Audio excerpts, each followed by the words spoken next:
Good evening. I'd like to call the Anacortes City Council meeting of July 15th, 2024 to order. Mr. Franciat, could you please take the roll? Mr. Fantini. Here. Mr. Young. Here. Mr. Walters. Here. Ms. Moulton. Here. Ms. Cleland McGrath. Here. Mr. McDougall. Here. Ms. Hubick. Here. Thank you. Now rise for the Pledge of Allegiance.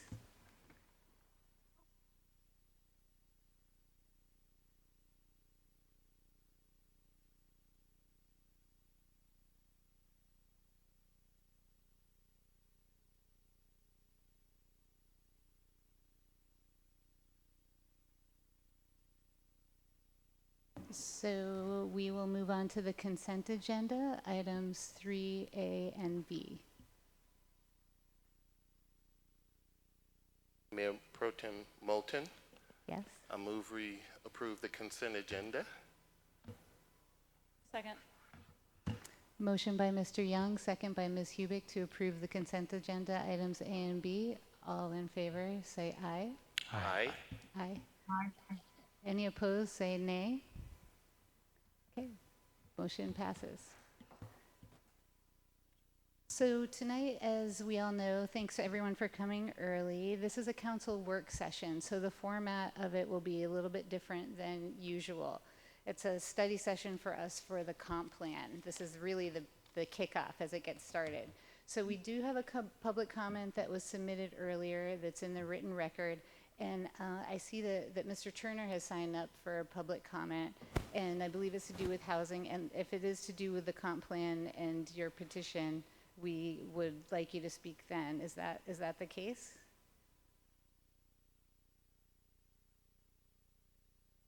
Oh, come on up.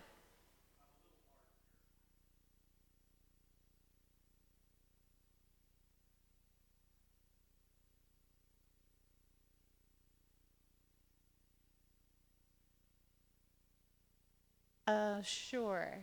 And you have You're a petitioner, so there's time allotted for you to give your presentation late with all the rest of the petitioners coming up in a little while.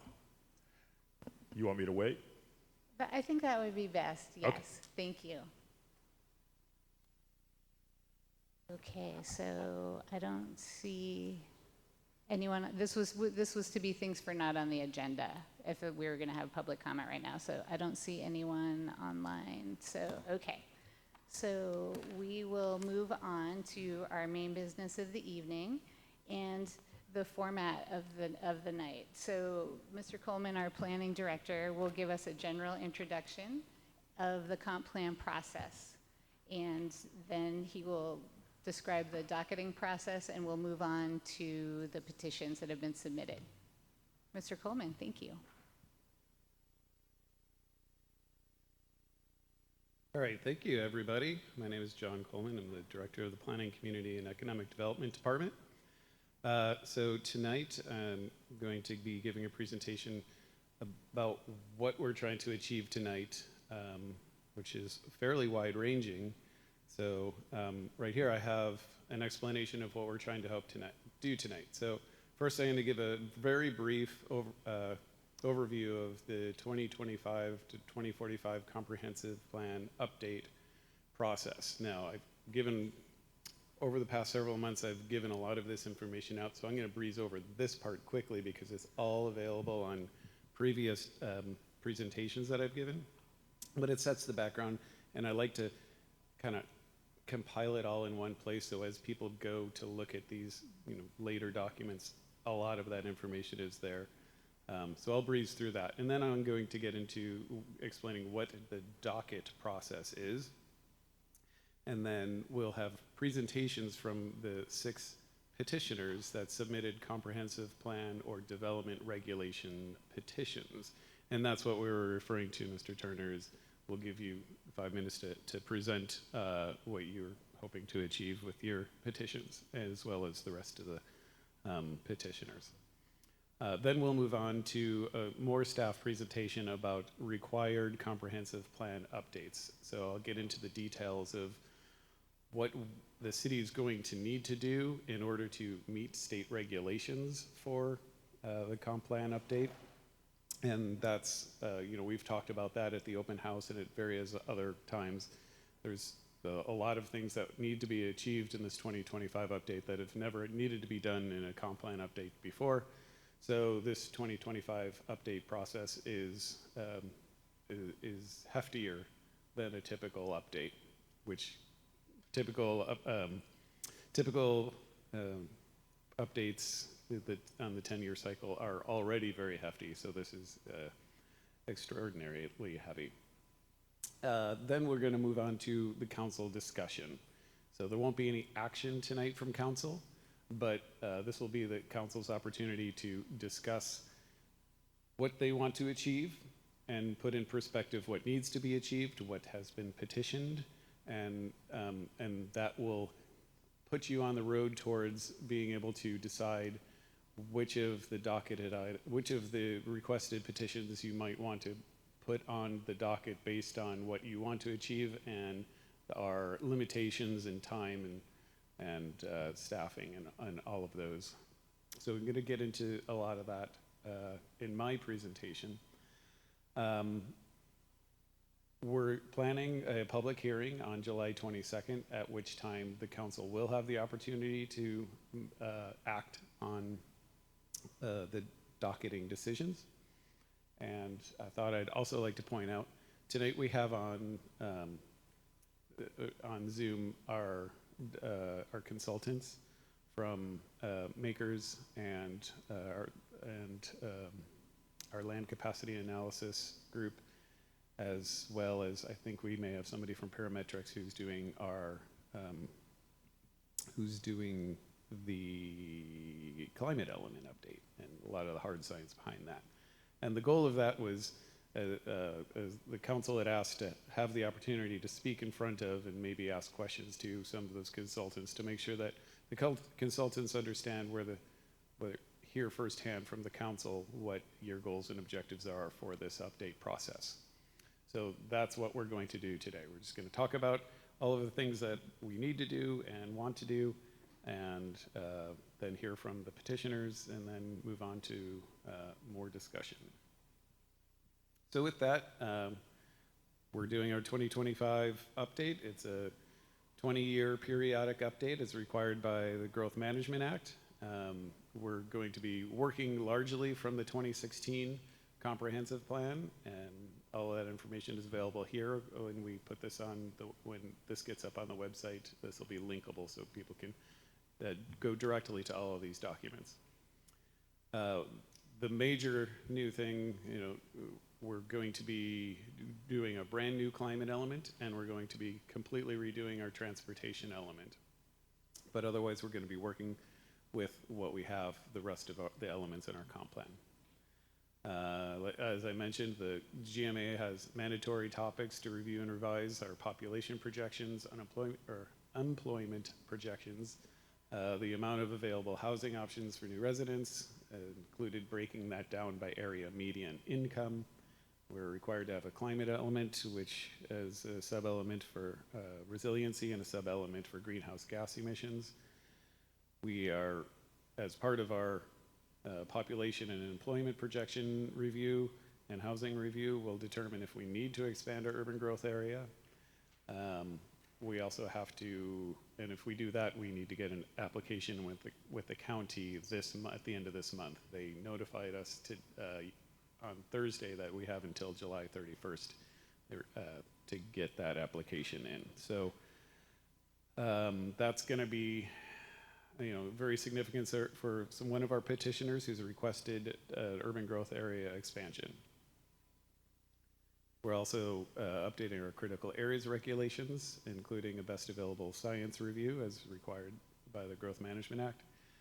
I don't want to go over this too much, but these are the population figures that we're looking at over the next 23 years. In our 20-year planning horizon, we're looking at about 5,000 new residents moving to the city, and looking to accommodate about 3,100 more jobs than are already in the city. This table shows we also need to break our housing down into area median income according to these income bands, and the county has provided us through SCOG these projected numbers of people of housing in each housing type.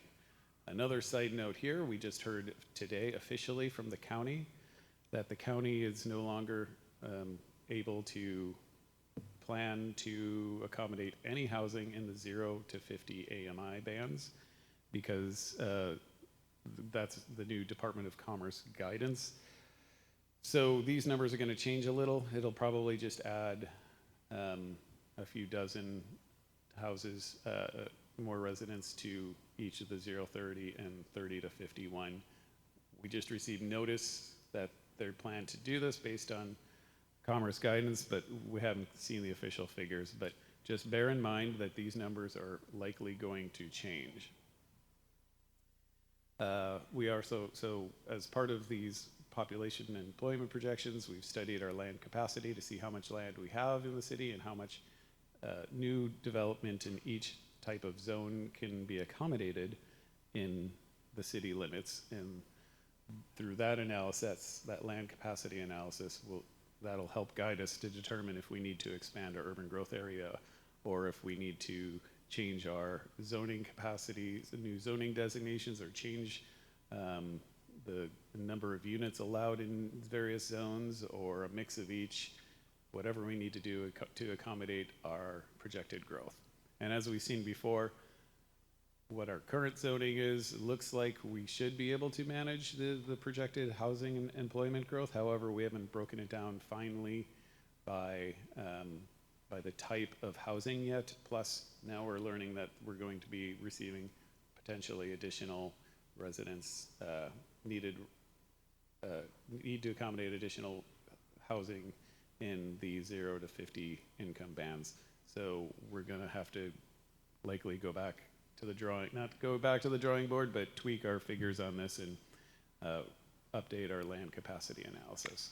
Mayor Pro Tem. Young. Thank you.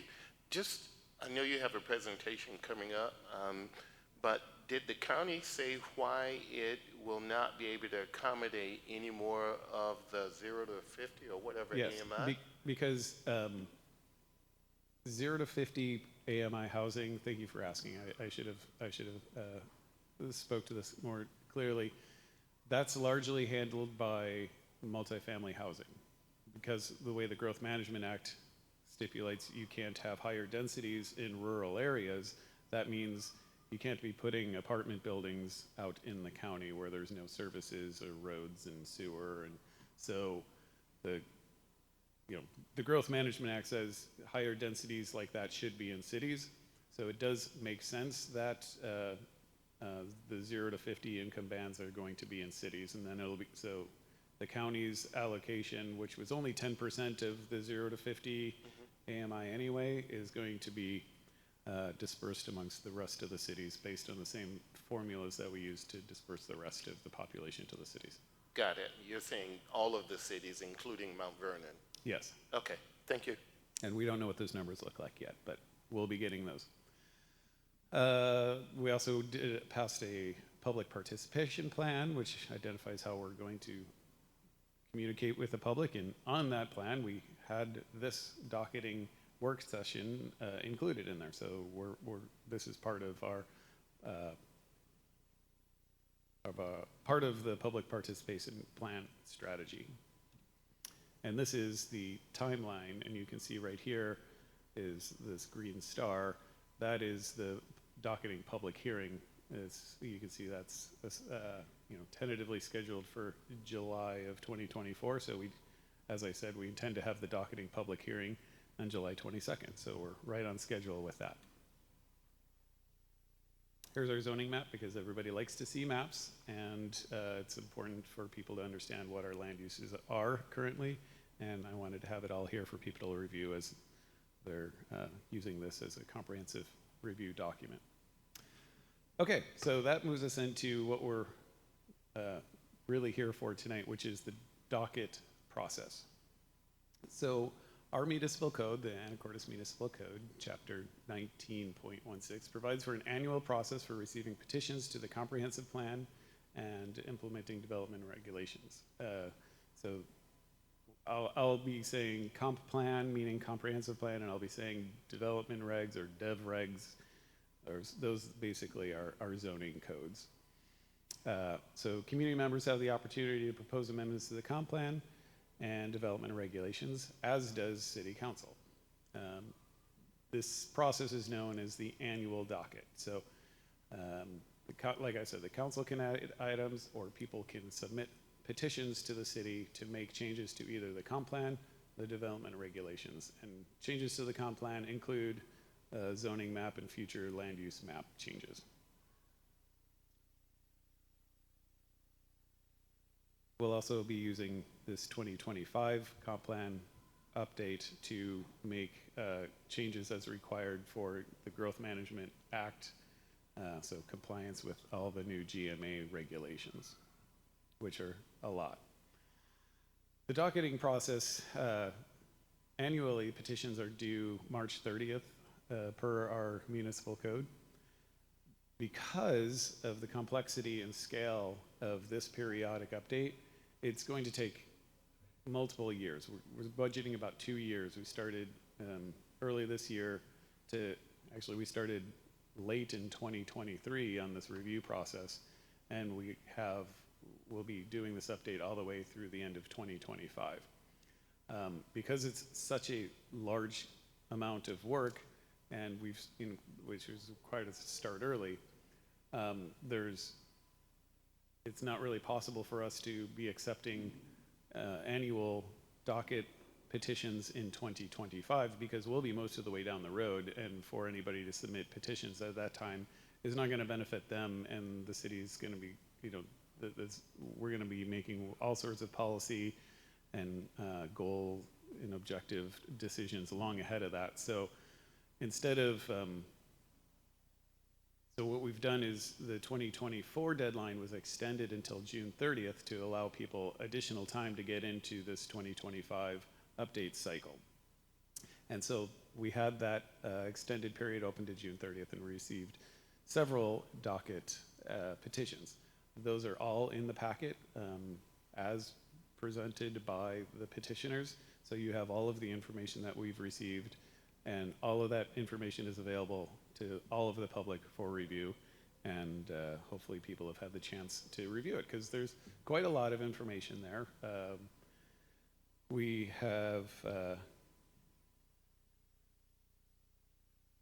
I'll skip sort of the criteria. We've received 6 petitions from 3 petitioners to update comp plan and future land use map amendments. We've received 23 amendment petitions from 3 petitioners to update development regulations.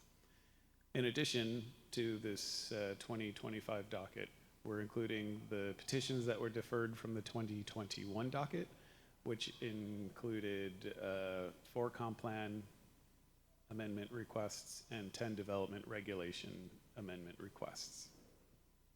Mayor Pro Tem? Mr. Fantini. Quick question for you. So with kind of how this is laid out, it seems like we're doing it all at one point in time, like the comp plan, development regulations, the petitions. If there's something in the development regulations that may warrant more interest, but we're not ready to move forward with, we could change that, we could bring that back at any point in time and change a development regulation, is that right? So, yeah, to an extent. During the 2016 comprehensive plan update cycle, the city of Anacortes passed all of their comp plan amendments in 2016. And then over the next 2.5 years, they worked on the updates to the development regulations, which were passed in 2019. So yes, it is able, in the past, the city has decoupled its development regulation updates from the comprehensive plan updates. Now, your development regulations and your comprehensive plan need to be consistent. So if you're going to do something vastly different that is in conflict with your development regulations, you may need to make some changes there. But I guess what I'm saying is it's possible that like we could do something in the comp plan that then within a year or so we're like, wow, that really did not work at all and was not what we intended at all. We wouldn't have to wait again. We could open that back up and change it. The development regulation, not the comp plan. Oh yeah, development and regulations. If the city council wants to make amendments to the development and regulations, they can request staff to bring them amendments or draft those amendments themselves as council members and go through your council policies and make sure that you're following your policies to do so. But yes, it is easy for development regulations to come back for review at any time. Whereas comprehensive plan updates, we can only do once a year. Sure, thank you. Okay, so getting back to the docketing process itself is our department, the PCED, recommends to the city council which petitions should be included in the year's dockets. The council holds a public hearing to allow the applicant and public to comment on the department's recommendations. The city council then decides to either include, exclude, or defer any of the petitions. So you have wide authority to do that, to what you choose to put onto the docket. What you'll see is there's some criteria by which staff in the statutes make our recommendations. So we follow criteria in the code, which is still has a little bit of leeway based on like how much time we have, but we tried not to get too far down that road. I'll explain more. We tried not to say we're just too busy for reviewing any of this stuff, but we are very busy. We like to keep that in mind. But council has a lot more discretion, and if you just, council as a whole, are not interested in an idea, you don't have to docket it. Whereas we can make a recommendation to docket just if it meets all of the technical criteria as staff. Mayor Pro Tem. Mr. Walters. So to be very clear, your recommendations in your memo are based entirely on these criteria, right? Correct. Which are fairly narrow, fairly technical.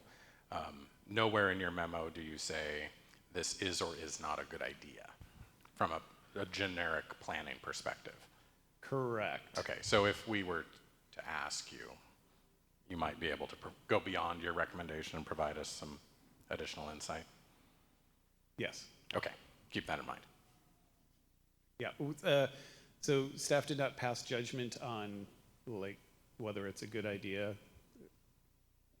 We just followed the strict criteria identified in AMC 16050, and that's listed here. In the staff memo, you'll see this criteria repeated over and over and over and over and over as we review we discuss whether or not each of the petitions meet these conditions. So I apologize for the repetitiveness of it, and we tried to provide, when we said it doesn't meet this goal, we tried to provide some background as to why. I will spare everybody from reading this, because hopefully everybody has had the opportunity to see this section. If they've looked at the staff memo, they'll see it over and over. As I mentioned, there's a lot to accomplish in this 2025 update. In addition to the petitions, the city is reviewing the 2021 docket items that were deferred. And so those were docketed via resolution. So those are automatically going to be included on the 2025 docket, unless you were to decide that for some reason you wanted to defer it any further. But that is our assumption, that anything that's in the 2021 docket would be continued. It would, I'm not sure if we would entertain the idea of removing some of those things off of the 2021 docket and not reviewing them at this time and picking and choosing. We were kind of expecting to just review all the 2021 docket items.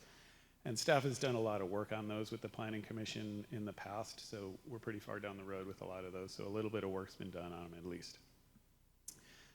In addition to those, there's the required comp plan and development regulations update in the periodic update checklist.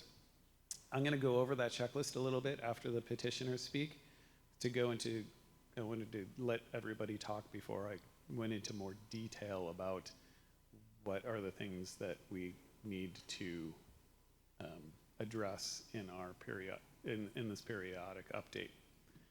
And then, of course, there's things that the council is going to want to do to achieve your goals. So bear in mind, just as you're discussing what things go on the docket, all of the things that we're trying to achieve in this 2025 update process.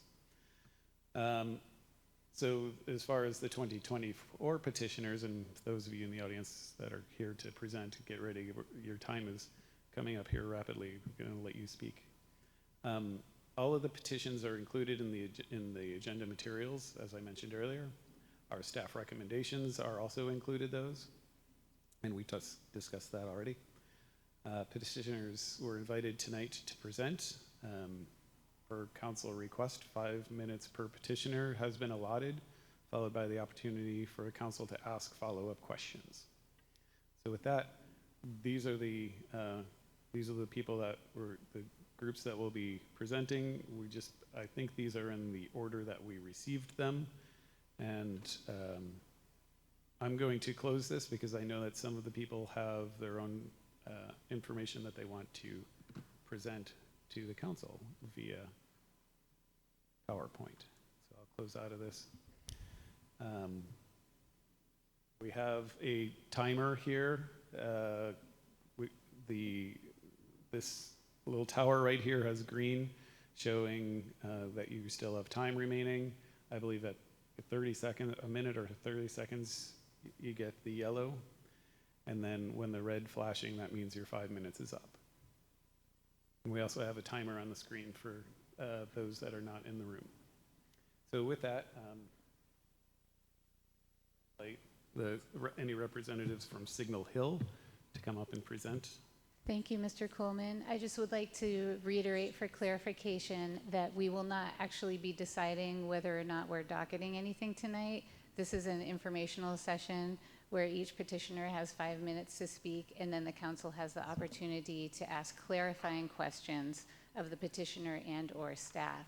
And then next week will be the opportunity for more robust discussion about the merits of each petition, and that's when we'll have our public hearing and public comment. But I want to check with council to see if council has any comments or concerns about that, or if we have head nods to just go ahead and do it.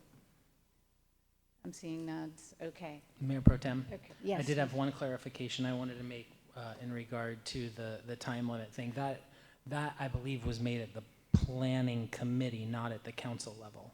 Is that correct? That's where we got guidance, yes. Okay, thank you. Okay. Mayor Pro Tem?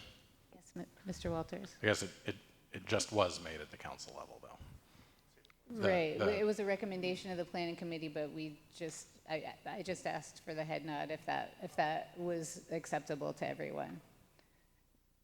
Okay, thank you. And so please introduce your name and your company, and away you go with 5 minutes. Thanks. Awesome. Thank you. My name is Leif Hermanson. I'm with senior partner with Core Design. I want to thank council for the time this afternoon. I also want to thank staff for their time during this process. They've been extremely helpful. It's been a good process to work with them. I want to take a few minutes to discuss the overall proposal for this comprehensive plan land use map amendment. The slide that's on the screen shows a proposal highlighted in blue, and then the city UGA boundary and city limits are highlighted in green. I also want to note that the Pioneer Trails RV Resort that's in the southeast corner is... Excuse me for 1 second. I'm sorry. Yeah. Can everyone hear okay in the back? I'm wondering if you might need to a little closer to the mic, please. Thank you. I'll lean down. Great. There we go. So the RV, the RV resort that's in the southeast corner is not included in this proposal, but has expressed interest in being included in the UGA. For the sake of the discussion today, I have used the potential zoning designation of R4 for the properties. understanding that the site first needs to be included in the UGA, and then during a future annexation discussion, the zoning designations would be established. The overall proposal in front of council is for the expansion of the UGA, including 21 parcels that total 132 acres. I also want to note that while the entity that is used to hold this property has a California address, the Bartow family, which controls the limited partnership, have been residents of Anacortes since 2005. The area proposed is contiguous to the city limits, as you can see on the map. The 12 parcels within this application are obviously currently outside the UGA, hence the application, and have a Skagit County zoning designation of rural reserve. The designation has a minimum lot size of 10 acres, which would allow for the development of 13 large home sites. I'm sorry to interrupt you, Mr. Falls. I just need to check if the viewers online can see your presentation, because on my computer I'm just seeing a timer. And we're stopping the timer so we're not taking away from your your time, and I apologize for the interruption. Ms. Cleland McGrath, can you see the map that's presented? I can see it because I have control of which screens I'm looking at. So yes, I don't know if the general public is able to see it though. Okay, I hope they can, and if they cannot, someone can text or email so we can make sure everyone can see what they need to see. Okay, thank you. Yeah, okay. The Sharps Corner area, which is immediately adjacent to the proposal, contains city zoning of R4 and mixed-use business overlay. By allowing this area to be included in the UGA, pending future annexation, of course, we'd be able to propose approximately 141 housing units based on existing site constraints, wetlands, steep slopes, those types of things. These units could be a combination of cottages, townhomes, and single-family detached units. The next two maps I'm going to show relate to the current urban growth boundary. There we go. So this is a map of the current urban growth boundary. Gray area with the black outline. Our subject parcels are highlighted there in red. And then this next map is the zoning map that shows our property in the lower corner highlighted in red. So the benefits of including the properties in the urban growth area are as follows. The potential to provide attainable workforce housing close to property zoned light industrial, which is kind of the brownish area in color, and then commercial, which is the mint green kind of color near the subject parcels, and then the R4 zone with the mixed use business overlay, which is the pink area. By allowing the inclusion of these properties in the UGA, it will provide for a better transition from the higher intensity uses to the north of these properties. Having the existing county zoning of rural reserve, which allows 10-acre lots immediately adjacent to city zoning of R4 that allows 4 units to an acre, is not ideal or necessarily compatible. In this current configuration, the proposed site would be allowed to have 1 lot on 10 acres, and immediately adjacent within the city of Anacortes, a similar 10 acres could potentially have 125 homes, using the minimum lot size of 3,000 square feet for the R4 zone. This amendment would allow for a gentler transition. We believe the proposal will help the city of Anacortes meet their housing goals under the Growth Management Act, specifically Goal LU10, healthy communities, promoting land use and community design that encourages healthy living and good connectivity between compatible uses. Goal LU11, growth management and regional coordination, emphasizing compact growth to minimize sprawl and protect Anacortes' community forest lands. Goal H1, housing, supply and variety, provide for a sufficient quantity and variety of housing to meet the community needs. Goal H3, housing affordability, provide for a range of housing opportunities to address the needs of economic segments of the community. Also, this amendment would allow the potential UGA expansion properties to be in better alignment with the Meritage Communities proposal that is immediately north of the site that includes 18 to 121 apartment units with 4,000 square feet of commercial.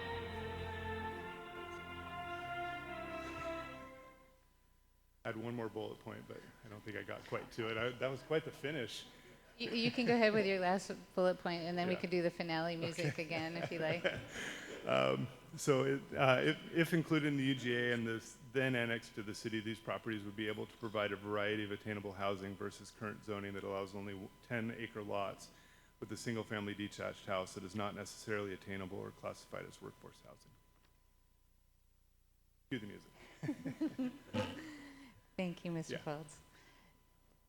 So, council, any questions for our first petitioner?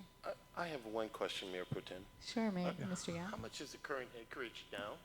How much what, excuse me? Yeah, what is the acreage now that you're proposing be included? Oh, so the map. Sorry. The map that Yeah, I think you were There it saying is. in the red, correct? yes. Yeah. I screwed up a bunch of stuff. Everybody's gonna see this. So that area in blue is 132 acres. 132 acres. Thank you. Yeah.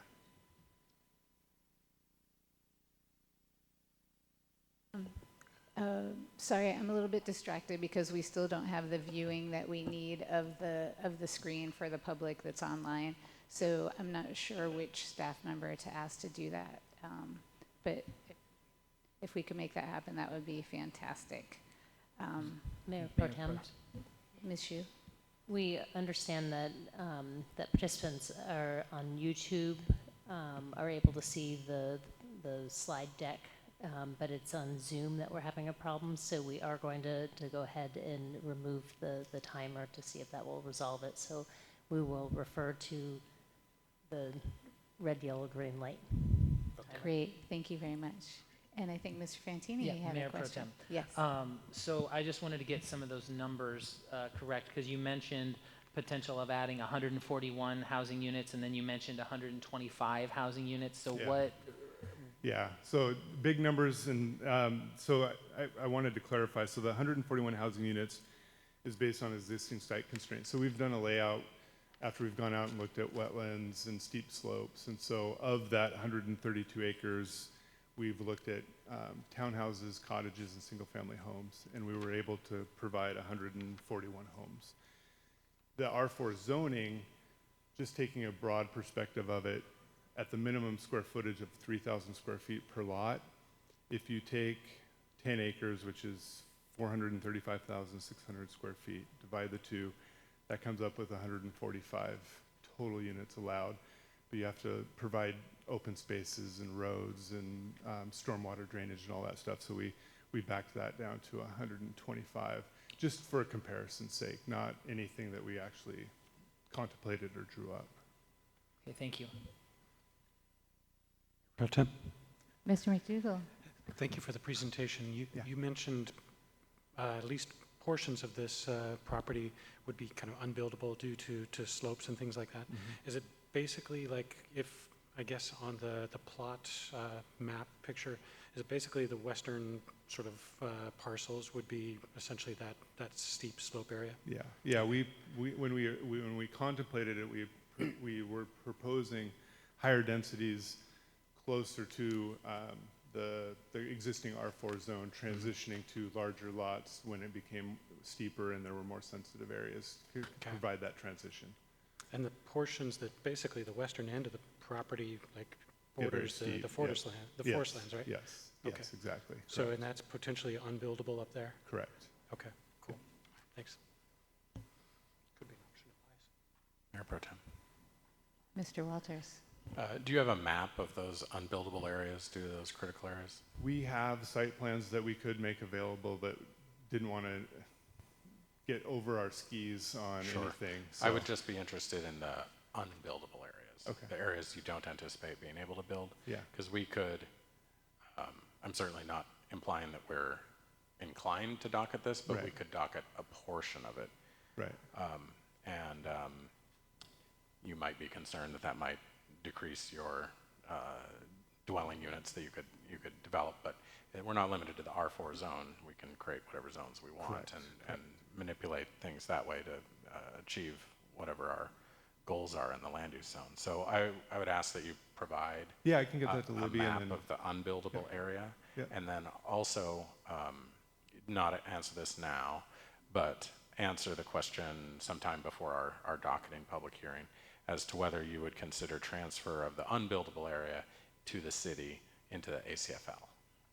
Yeah, and that was one of the other things that I had noticed was one of the open space connectivity is the goal, and I think that the site could definitely assist in that goal, so for sure. So some kind of narrative about that you Great. could send to us before next Monday, I think Yeah. would be helpful. Yeah. I agree. I think that would also be really helpful in our discussion of next week and for the public to see as well. It would be great to have a view Perfect. of what that looks like. Okay, we'll coordinate with Libby. Perfect. Thank you so much. Any further questions from council? Okay, great. Awesome. Thank you so Thank much. you, appreciate it. Okay, next on the So- list is Fidalgo Pool. If there's a representative here from the pool?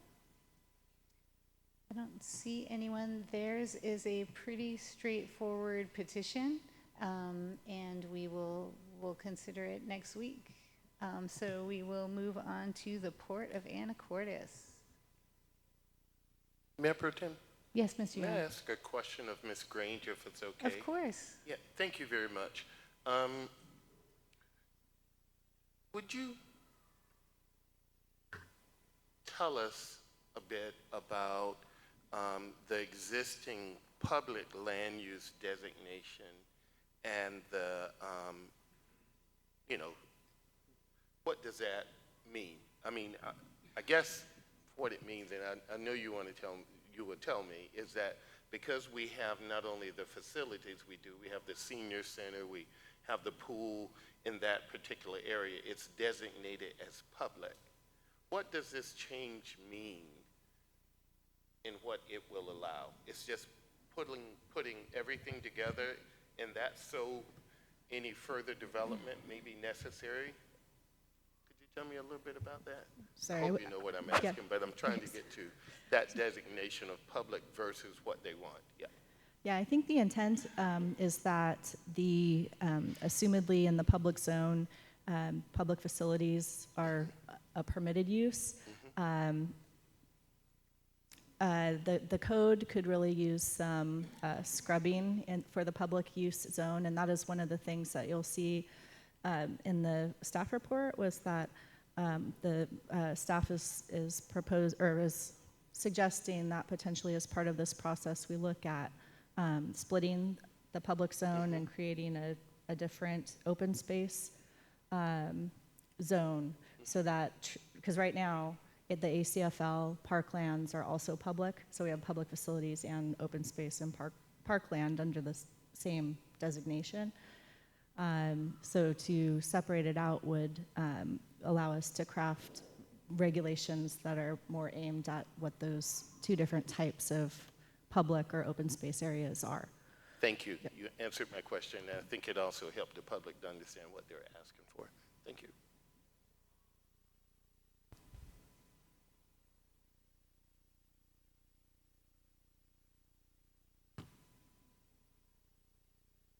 Hello, everyone. Kevin Anderson, Port of Anacortes. I'm the environmental specialist. I don't know why I'm at this municipal thing. I just want to thank you for letting us give you a rundown of a couple small, minor changes to zoning that we thought this was an appropriate time to approach. There's some changes at the marine terminal we'd like to see, real minor, some at Cap Sandy Marina, and then some up at Rockwell parcels and the airport. Start with the simplest things first. The marine terminal is mostly zoned manufacturing and shipping. There's part of one parcel, P55355, that's zoned light manufacturing, and that's in the Quiet Cove parcels, which are kind of just directly south of Curtis Wharf and 2nd Street. And collectively, they're used as one parcel, one site, and we'd like to see that cleaned up and be manufacturing and shipping that zoning, just for consistency. It's that little red kind of thumbnail we have there. Real simple, real straightforward. Don't know how that happened, but it did. And moving on to the marina, it's a little slightly more complex. Just walk you through what we have noticed. Recently, during some of our permitting, we realized that parts of the marina are zoned differently. So the balance of the marina, the large portion is zoned commercial marine, which is really appropriate for a marina. However, parts of the West Basin are zoned commercial, which isn't the best for marine infrastructure. I don't think like piers and wharves are allowed, which is kind of a weird little artifact because the zoning kind of crosses right over T-Dock. So just wanted to mention that. And then the South Basin is zoned marine mixed use, which is really a kind of a high amenity public access sort of zoning, but that corresponds with the part of the marina that's the most commercial, or not the sort of commercial marine, where the web lockers are, trailer storage, that sort of thing. We'd like to see it change to commercial marine throughout the marina basin, just to have that consistency. And so here's some excerpts from Anacortes Municipal Code. I've highlighted commercial marine because that really that's the quintessence of what we think the marina should be. Whereas commercial is sort of like what you envision as commercial, and marine mixed use is more of it's kind of a softer public views and whatnot, but it's hard to envision some of the marine mixed use happening at the web locker where guys are hanging their nets and that sort of thing. So, I mean, just walk through the 5 major parcels we're talking about. That's this slide right here. To the north, that's kind of the marina parking lot in the Anthony's area. The second one is the web locker, the boat launch, T-Dock, very much working waterfront kind of thing. And number 3 is a web locker. That's where commercial and industrial users store their gear. And number 4 is the trailer parking and marine tech center. And then number 5 is that trailer parking lot across the street behind Safeway. Yeah. Questions so far? Great. And then, and finally, Mr. Walters. I do have a question, but I guess we'll have to stop the timer. Do we want to wait? Yeah. Sure, we can stop the timer for a second, for the moment. Okay. Back on that last screen, parcel 4 seems to me to not really be the marina. I mean, it's kind of offset a little bit, and it's more consistent to keep that MMU. Do you want to address that question, any? Look, right now it's used as, well, an educational facility for the Marine Tech Center, but then the northern half of that is trailer parking for tenants who come drop their boat in the water. There's a couple spill trailers parked over there, and it's used as overflow for parking for whale watching tours and that sort of thing.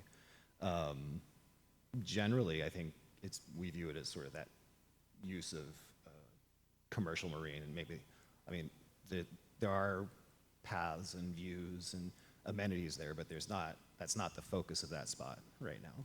The port signed a lease just a couple of years ago to build a gym there. Yes. It was terminated. So. Because they decided not to pursue it. I guess my point is, it's the future uses that we should be looking toward. So you don't have to answer now, but maybe sometime before next Monday, you could provide a little bit more background as to what the justification is for including 4 in with the rest of them. Oh, yes. Okay. Absolutely. Mr. Anderson? Yes. Just checking on that same parcel. So is that where Thrive is and the ESD? No. No. This is just the Marine Tech Center, and then you go just a little further north, and it's that gravel lot where they park all of the trailers when they're launched. Okay, so the Samish building, the Samish Tribe building's not there either. No. Okay, so I guess I'm just not clear on exact. Yeah, if you look on this map, which is a real small map, just to the east of our avenue, those are those parcels. Okay, thank you. Yep, no worries. Okay, let's start the timer again. Cool. Okay, airport Rockwell parcel. So this one's a little more complex, a little more wonky. There's like some things I need to talk about. But so there's a few parcels up by the airport we call them the Rockwell parcels after I don't know why, but they're zoned light manufacturing. And they butt up against the airport in a couple spots. And some of these airport parcels are really large. I've highlighted this area of concern. We'd love to do a boundary line adjustment, a BLA, to kind of incorporate that area into those Rockwell parcels if we ever do develop those sites. And one of the big reasons is further south on these Rockwell parcels, there are wetlands, and we're still working out on our sort of delineations and whatnot where those are. But that would give more flexibility for siting to avoid wetland buffers and wetlands. I'm not sure if this is a site-specific zoning request or a comp plan thing, but it's it's just like that little area concern is about 300 feet long and between 60 and 80 feet wide. And it's zoned aeronautical, which such a small spot, we're never gonna land helicopters and airplanes there. It's just a kind of a little sliver that we'd love to have incorporated into the other parcels when we go through that BLA process. Questions? Mr. Mayor Pro Tem, Fantini? yeah, I wanted to go back to the one before that, the whale watching overflow parking lot. Yes. So the entire, when you say 4, is it the entire area in blue, or is it just that?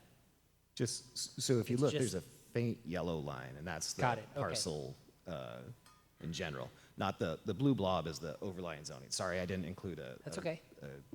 Okay, cool, thank you. Yep, no worries. Okay, and does that conclude your presentation? Yeah, thank you so much, guys. You're welcome. Does any further questions from council? Okay, thank you very Awesome. much, Great, Mr. guys. Take care. Anderson.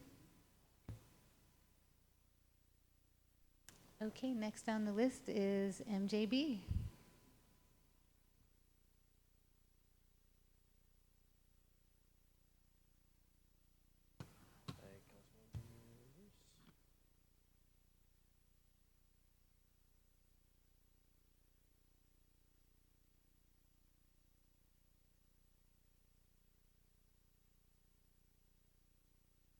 The big view. We won't take this off your presentation time.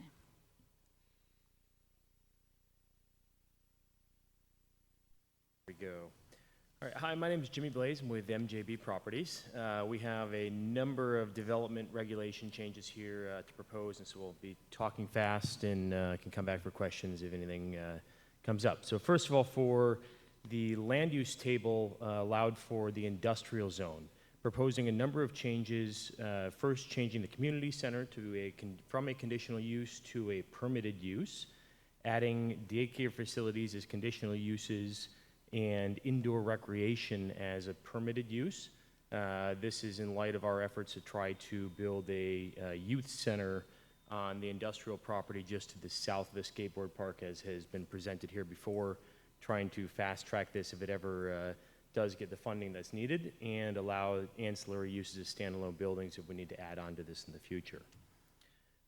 Second thing for the industrial table here, allowing workforce housing in the industrial zone as a conditional use. Again, the need for workforce housing is strong in the area, as we know, and there's certainly areas within the industrial properties on ours and also some of the city's property that abut really high density R4 residential zones, really aren't suited necessarily for heavy industrial uses, and this could provide some opportunity to have workforce housing on areas that don't necessarily fit traditional industrial opportunities there. Self-storage, amending the code to allow for self-storage in the industrial zone, but conditioning it so it's only allowed for warehousing and fully enclosed multi-story zoning. So not the traditional sprawling mini storage that you would imagine out in the LM zone, but more so the new style of industrial storage like you're seeing in the picture here, which would really fit more so like with the warehousing concepts we have on the property already. Also adding heavy service to the land use table there. Again, this is the heavy industrial zone, and heavy service is not allowed. It is allowed in lighter industrial opportunities, so the light manufacturing, and I believe also the MS zone, and looking for the opportunity to use it in the industrial zone. Moving on to height bonus incentives for the MMU zone. So right now, one of the height bonus incentives is if you add 10,000 square feet of open space, or at least 5% of the building size, that you can go up another story. this really right now is kind of it doesn't seem to line up. Right now, in order to get to 10,000 square feet, you'd have to build a 200,000 square foot building, which is massive to say the least. Most multifamily dwelling unit or buildings are more in the 100 to 130,000 square feet for a 80 to 150 unit building, and they also fit into about a 20,000 square foot footprint if parking is included. Adding 10,000 square feet would add another third of land necessary in order to go up. It's just not an equitable thing with the land prices these days. So asking for a change to make it more equitable and make it so it's actually a possibility there. In building length in the MMU zone. So right now, east of Q Avenue, so the port's property and ours, there's a provision that buildings taller than 4 stories are limited to 150 feet in the north-south direction. It's the only area in the entire code that this is limited.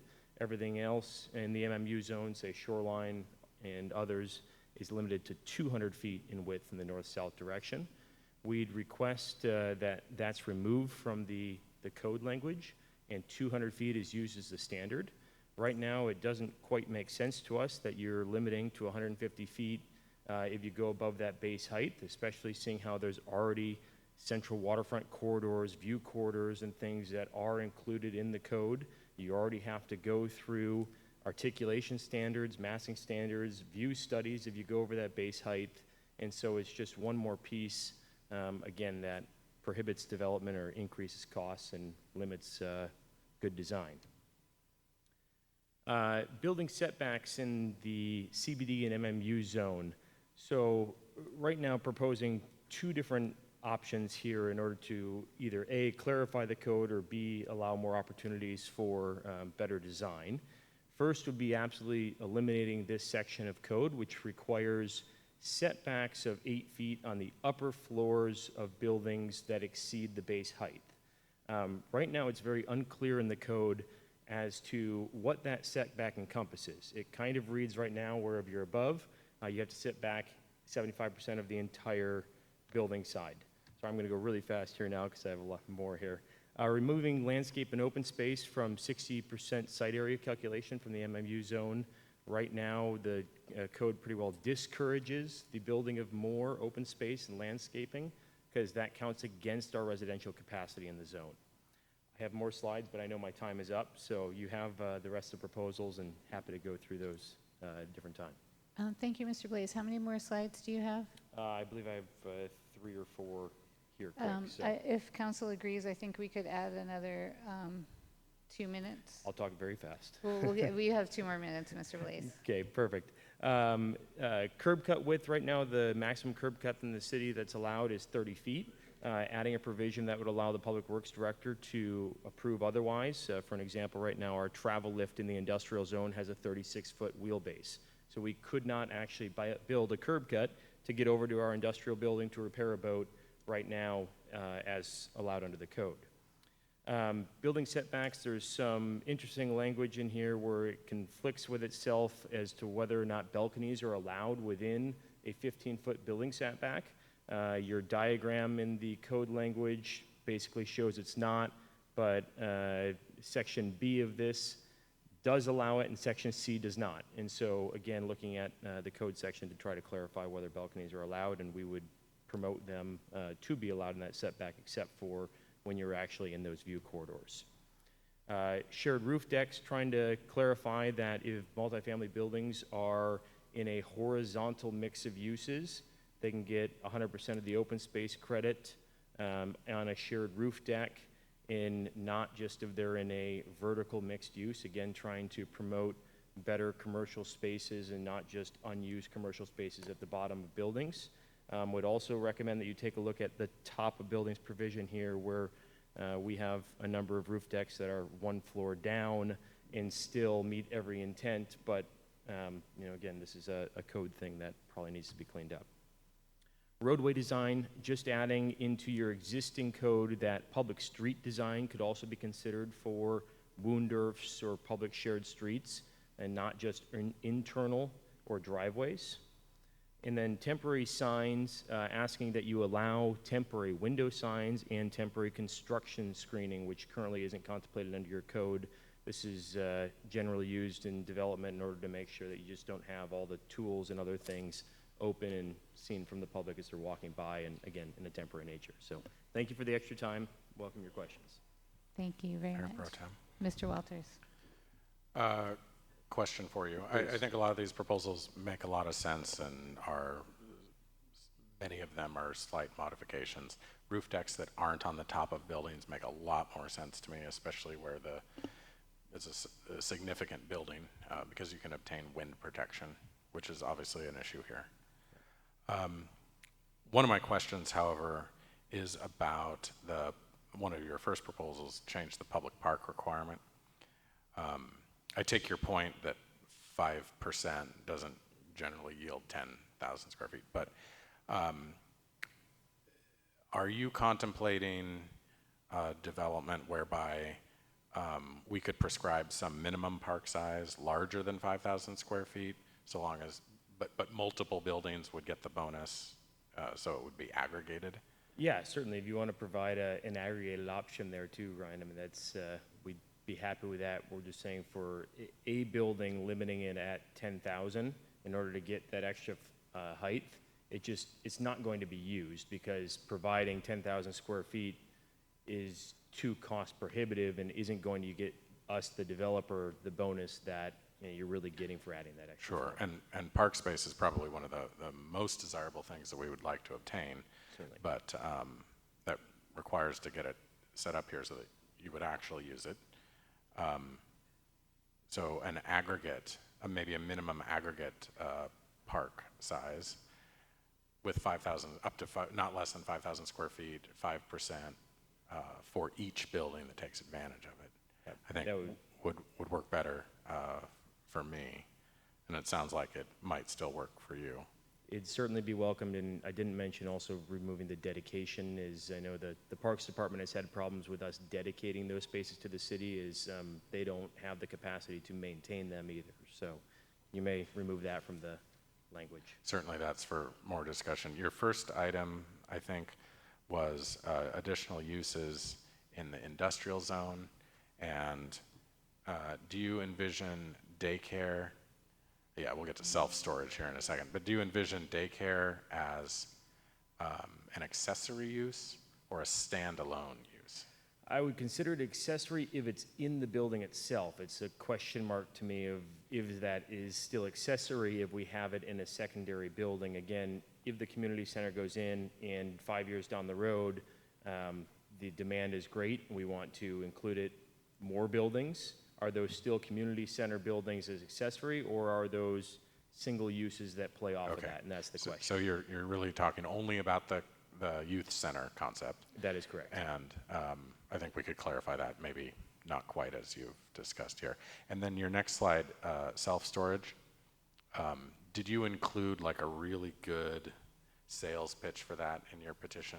'Cause that is, I'm highly skeptical of self-storage. Can you tell me more about why that would be desirable? I understand. Right now, I mean, we have a number of sites that are using self-storage as outdoor.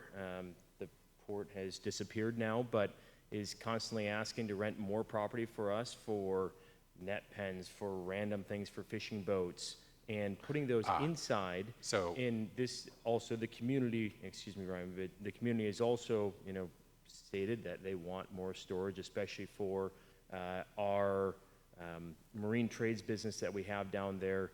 People have a lot of gear coming off their boats. They want to throw in a storage unit for the winter and then bring back out in the summer to their boat.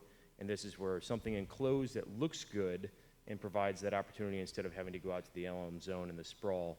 So what I hear you advocating for is self-storage for industrial, commercial, marine uses. More so, yes. Not for residential accumulation. And, well, I'm sure some residential would also use it, but really our goal is for that commercial marine add-on, yes. Okay, all right, thank you. Mayor Pro Tem. Mr. Fantini.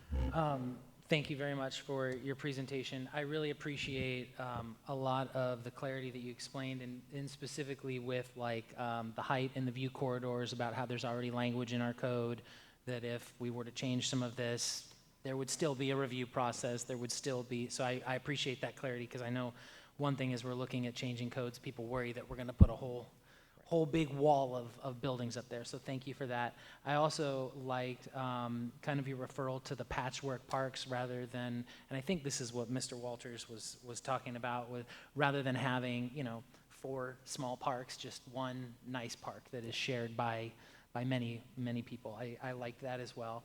And then I just had a question for you. As you talk about workforce housing, can you define workforce housing to me a little bit? Because this is one of those terms that I feel like we hear a lot. And I'm just curious, as an entity that's going to most likely be doing a lot of building down there, how do you define workforce housing? Well, obviously, there's no one definition to workforce housing, and everyone has their own, and obviously the AMI standards apply differently in different areas. Generally, when we are building workforce housing, it's 80% of AMI or less. And as we've built it, there's different thresholds. So say for our Seattle buildings, 20% of the building is held for workforce housing. X percent of that is 60% of AMI or less. X percent is 70%, X percent is 8% and 80%, and nothing is above 80%. And so generally, we're saying 80%, but when we're saying that, there's also some provisions for there to be a scale down to roughly 60. Anything below that, and you're into a more of a subsidized category that a developer just won't build it because the cost benefit doesn't line up normally with the tax benefits that we receive for doing that. Sure. And just one more question. So as I kind of heard your presentation, I hear things like daycares, making things easier for daycares, the community center. I think at one point we talked about senior assisted living, things like that. So to me, there feels like there's some pretty direct intention behind a lot of these changes. Could you speak a little bit about the intention of why you're wanting to change these? Because I feel like I get it, but I'd like to hear it from you. Happy to do so. I think everyone in the room knows that we're trying to build a large development on the waterfront there, and have owned roughly 70 acres of property for the last 35 years. And we have a couple of fairly specific proposals now. First being for the horizontal mixed-use development that we've been working on our long plat, working on our vacation requests, working on our shoreline permits with the city for a while now. And we have this secondary proposal that we've already brought to council of having a community youth center on the property directly adjacent to the skateboard park. And so we're trying to future plan 10, 15, 20 years down the road, and making sure that we have developments that can actually get off the ground finally here, and make sure it's equitable and that we can make it pencil. And so most of these changes are to allow for that youth center and any future development to advance, allow for our buildings to actually get built in a smart, sensible way, and not be restrained from code provisions that have held us up for 35 years, such as commercial uses on the ground floor that would exceed the commercial capacity of all of Anacortes already. This just is why we try to be smart, try to work with the community, and make sure it's going to work and not detract from what already is here. And that's what we're trying to do here, is clean these things up so it's a smart development. Thank you. Thank you. Pro Tem. Ms. Hubick. Thank you. Going back to one of the questions that Mr. Walter has, and then to add on to it around the landscape and open space in the marine mixed use, do you have any visuals of projects where this has worked? Because I feel like when we talk about gigantic buildings, we all have a sense of what a big building is, and it doesn't have to be your property. But if we could see something that says this is what multiple buildings look like with a bigger park versus big buildings with an individual little park, I think that that would be great. And then around the screen that you have up, I would, absolutely love to see something visual that helps us understand it, because I don't 100% understand why this is better than what we currently have, and sometimes visuals help me. I'd happy to respond to both those quickly. I'll certainly submit a formal response on it too. But for simple examples, say a Point Ruston on a smaller scale, a Vancouver waterfront on a smaller scale, Harbor or Grand Harbor Island, I think it is, in Vancouver, all have massing buildings away from the water, and then really big waterfront open space for the public benefit. And that's kind of just a real good thumb in the air of what it could look like from an open space that's out towards the water and not patched between every building.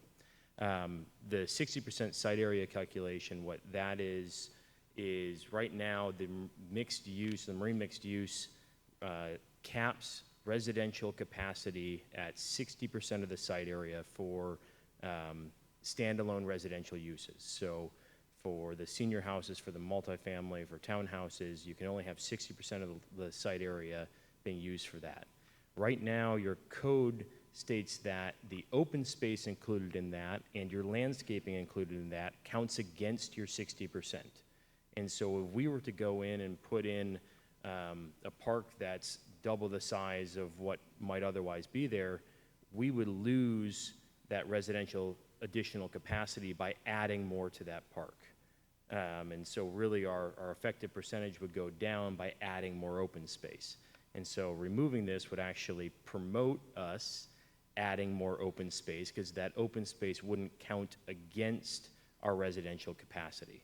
And so it promotes us building more park compared to faulting us for doing so. May I have a follow-up? Can you give me an example of another municipality that has done that? I've never seen this provision in any municipal code, We frankly. might be the first then. Okay. You might be the first to actually provide a specific percentage of commercial versus residential on a certain site area that I know of. Thank you. Mr. Young. Thank you, Mayor Pro Tem. Mr. Blaze, you know I'm a straight shooter, so I'm just going to bring it out, and I'm going to try my best to be as, let's just say, choose all the right words, but here goes. This whole project has been,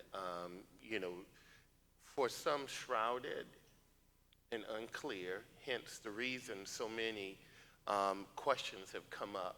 Not necessarily all on your part, but I just think that where we are now as a city is far more positive than we were those 35 years that you're talking about now. You and I have met before about some things and some other stuff that was about to happen that you were considering for assisted living. And, so I was just sort of helping you with some people that may be able to help you determine how you move forward. I'm encouraged by this project, but there are also a lot of people who are worried about this project. And the worry is that, the whole climate or culture that we have here is suddenly changed. And so hence some of the additional things like what Ms. Ubik was asking would be very helpful. It helps us to sort of understand what you're looking to do, examples, because you've done this so many times and wonderfully have been able to pull it together and make things happen. But I do think the public wants a little bit more clarity, if it could, and to be able to understand that this change that you're requesting, this is what it would seem like right now, but this is what we're proposing, and we still get the same thing.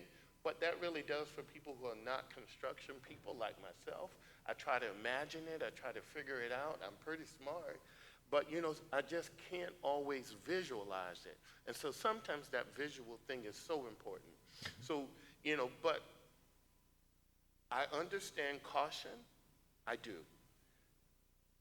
But what I'm also believing, as I am one of 7, is that I believe that we're here now.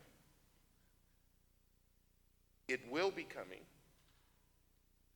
What we get out of this as a collective, we can determine that together. I don't believe that there are inhibitants beyond the hope of making sure that our city retains the wonderful character that draws us all here and that we want to keep. It's almost like trying to hold a fistful of sand. And, but if we could help pick a little bit, that would be helpful. So any of that information that you can help us with, I think will be a positive thing. Because I think that the more people realize that, Anacortes is discovered. There's some that would like to believe that we're not. Can go back to the fishing village that we once were. But I just think that giving a little bit more that way particularly to the council, I honestly believe is a positive thing, because those things that you're coming up against, those challenges you're trying to work through, part of the underpinning thing is not being particularly clear what you're meaning. Because early on in this thing, it was people were thinking that we were going to have a Walmart. They thought we were going to have a Freddie Meyer the size that's in Burlington. They were thinking so many things, and it's the hysteria associated with it. And so if you could help us with that just a little bit, I believe that the positivity of what you're sensing now and what has happened with the development regulations, how we've been able to move forward, the questions Mr. Walters and the rest of council have put forward, it will help us also be able to convey to the public how this is and give us clarity as to what we're saying yes to. That would be very helpful for us. So if you, in this submission, could submit any other stuff for us, I would find that incredibly helpful. I appreciate the comment, and Thank you. We'll certainly consider. And I will say, we did submit a lot during the 2016 comp plan process, and also examples of what this could look like. And it's why we spent so much time working in that process in order to make it so it was or actually could move forward. This is more of a changing very small pieces in order to make sure that it's the best development there can be now that it is able to move forward. And we look forward to having actual specific development applications to you showing all those things in the near future. If I may add this last piece, I totally understand what you're saying, and I would appreciate that as it goes forward. But in this change that you're sort of suggesting that we make, which you've done, I think, wonderfully clear in articulation, I think to Ms. Hubig's point, just understanding what that means, it doesn't wed you to exactly that. What it does is it gives us a visual example of what you're proposing and how this is far better for everyone doing it this way. That's all I'm asking. So whatever you need to do to help do that would be greatly appreciated. Can do and understand. Thank you. Thank you. Mayor Pro Tem. So, Mr. McDougall. Had a quick question. Actually, it may be from Ms. Grage regarding the 200-foot north-south, I guess, limitation. So I think our city grid in general and say the CBD, it looks like, and I'm kind of just eyeballing it on Google Maps, but it looks like 200 feet is kind of the maximum that we could fit in a single block north-south, or really even east-west in the grid. Is that basically roughly correct? Mr. Coleman as well.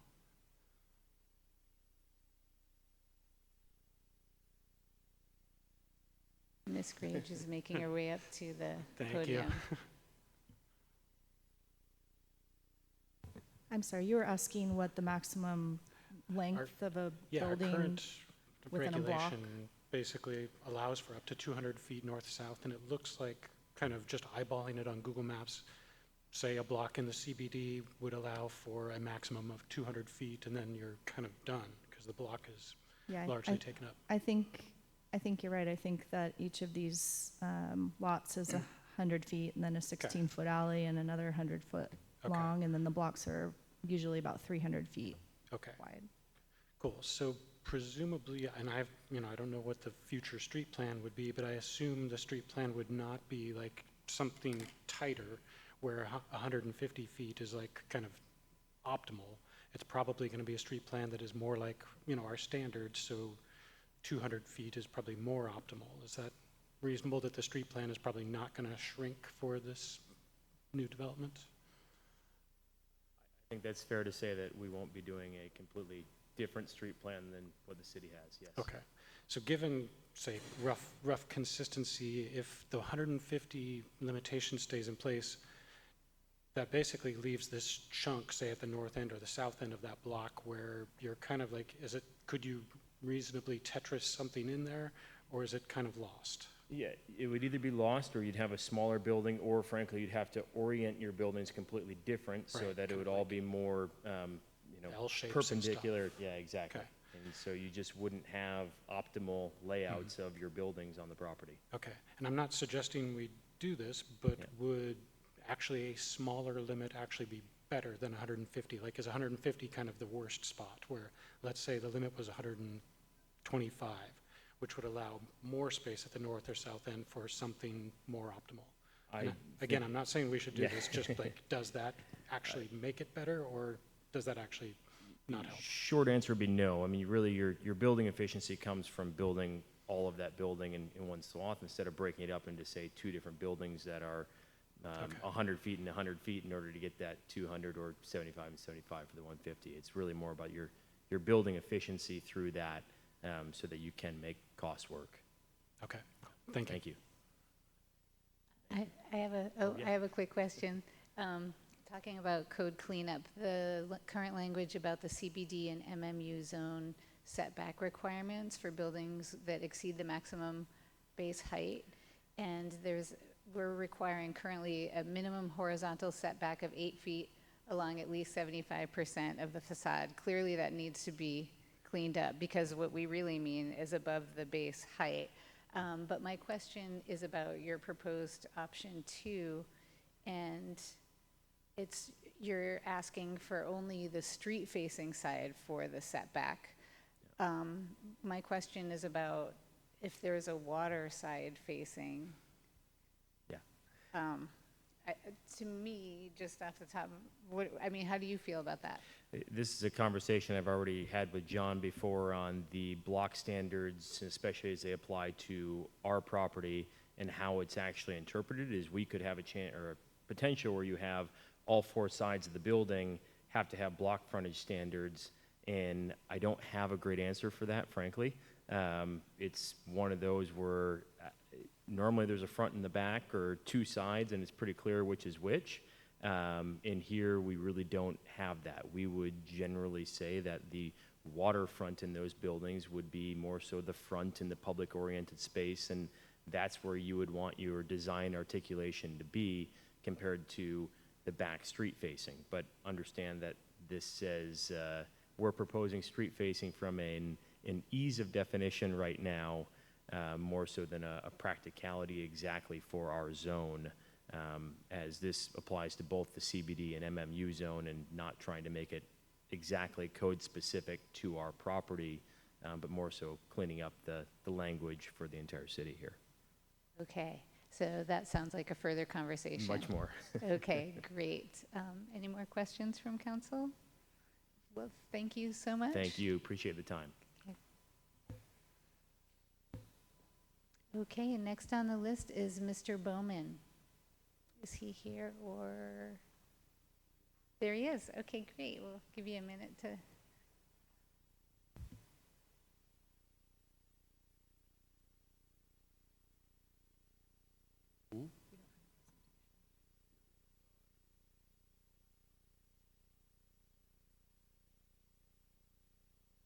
My name's Eric Bowman.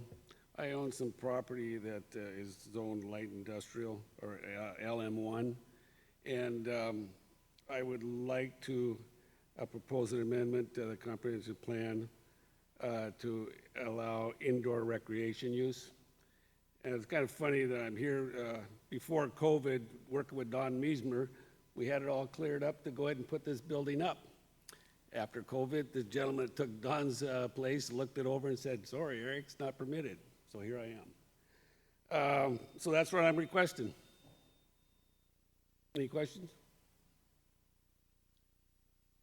Mayor Pro Tem, Mr. Walters. do you want to provide any more description of specifically what you would like to construct? Yeah, what I have is 8.5 acres out, and what we've drawn up, the plans drawn up, is a 10,000 square foot building. I have parking for 220 parking stalls. I have 24 full-service RV sites included, and I have restrooms facilities for 24 campsites. The green area in front of the building equates to 38,000 square feet. This area is, it's a not big size. It's a nice size to accommodate an event center. And how I came up with that, my son a couple years ago got married. There was a little event center up in Cedar Woolley we were at. So I kind of thought it was a great idea. I could see it as a benefit to the community because of its size. I mean, he could be registered with the Red Cross if there was ever an emergency. Mayor, Mr. Mayor Pro Fantini? Tem, where is? It's, where I'm at is on Stevenson Road. Okay. You know, reservation, Stevenson Road. So, Mr. Bowman, I'm not sure if you're planning on coming back next week, but if you could provide us a map that you could email us, that staff we could put up on our screen, it would be really helpful to give us some context. Yes, I'll have all that next Monday. Okay, that's great. Council, any further questions? Okay, well, thank you, Mr. Bowman. We'll see you next week. Next on our list is Mr. Muntz. Come on up. And I'll go, if council agrees, I'm thinking we gave Mr. Blaze 5 minutes because he had a longer, we gave Mr. Blaze 5 minutes, so I'm thinking maybe give Mr. Muntz 5 minutes as well since he has a longer request? Yeah. Okay, so I have a head nod, we'll do 5 minutes for Mr. Muntz. Mayor Pro Tem, Oh, yes? do you mean 7 minutes? Oh, I'm sorry, thank you. Okay. Thanks for doing math for me. Yeah, sure. Good evening, council members, staff, audience. My name is Ian Muntz. I'm a planner and attorney, but I am retired. I have no clients. I don't plan on having any clients. I've just lived in the R1 zone for 40 years, and I like it there. So, unfortunately, I need to use most of my time to make procedural challenges to your process. They're going to come across as adversarial, and they are. I'm going to read from my materials, which I don't usually do. First, the notion of using the annual amendment process to screen out proposals for the 10-year periodic review is simply contrary to the Growth Management Act mandate for early and continuous public participation. Somewhere that notion has been thrown out. This whole GMA, I've been involved in 4 comprehensive plan updates. They've all started from the grassroots upwards, not from the top downwards. I mean that respectfully, but it's supposed to be a grassroots effort, and the cases are very clear on that issue. Second, the notion that you advertised that thousands of dollars had to be spent to submit a comprehensive plan amendment, totally anathema to the notion of public participation.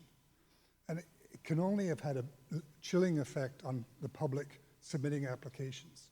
They did in my case. I didn't submit any comprehensive plan changes because I couldn't afford it, even with my generous retirement.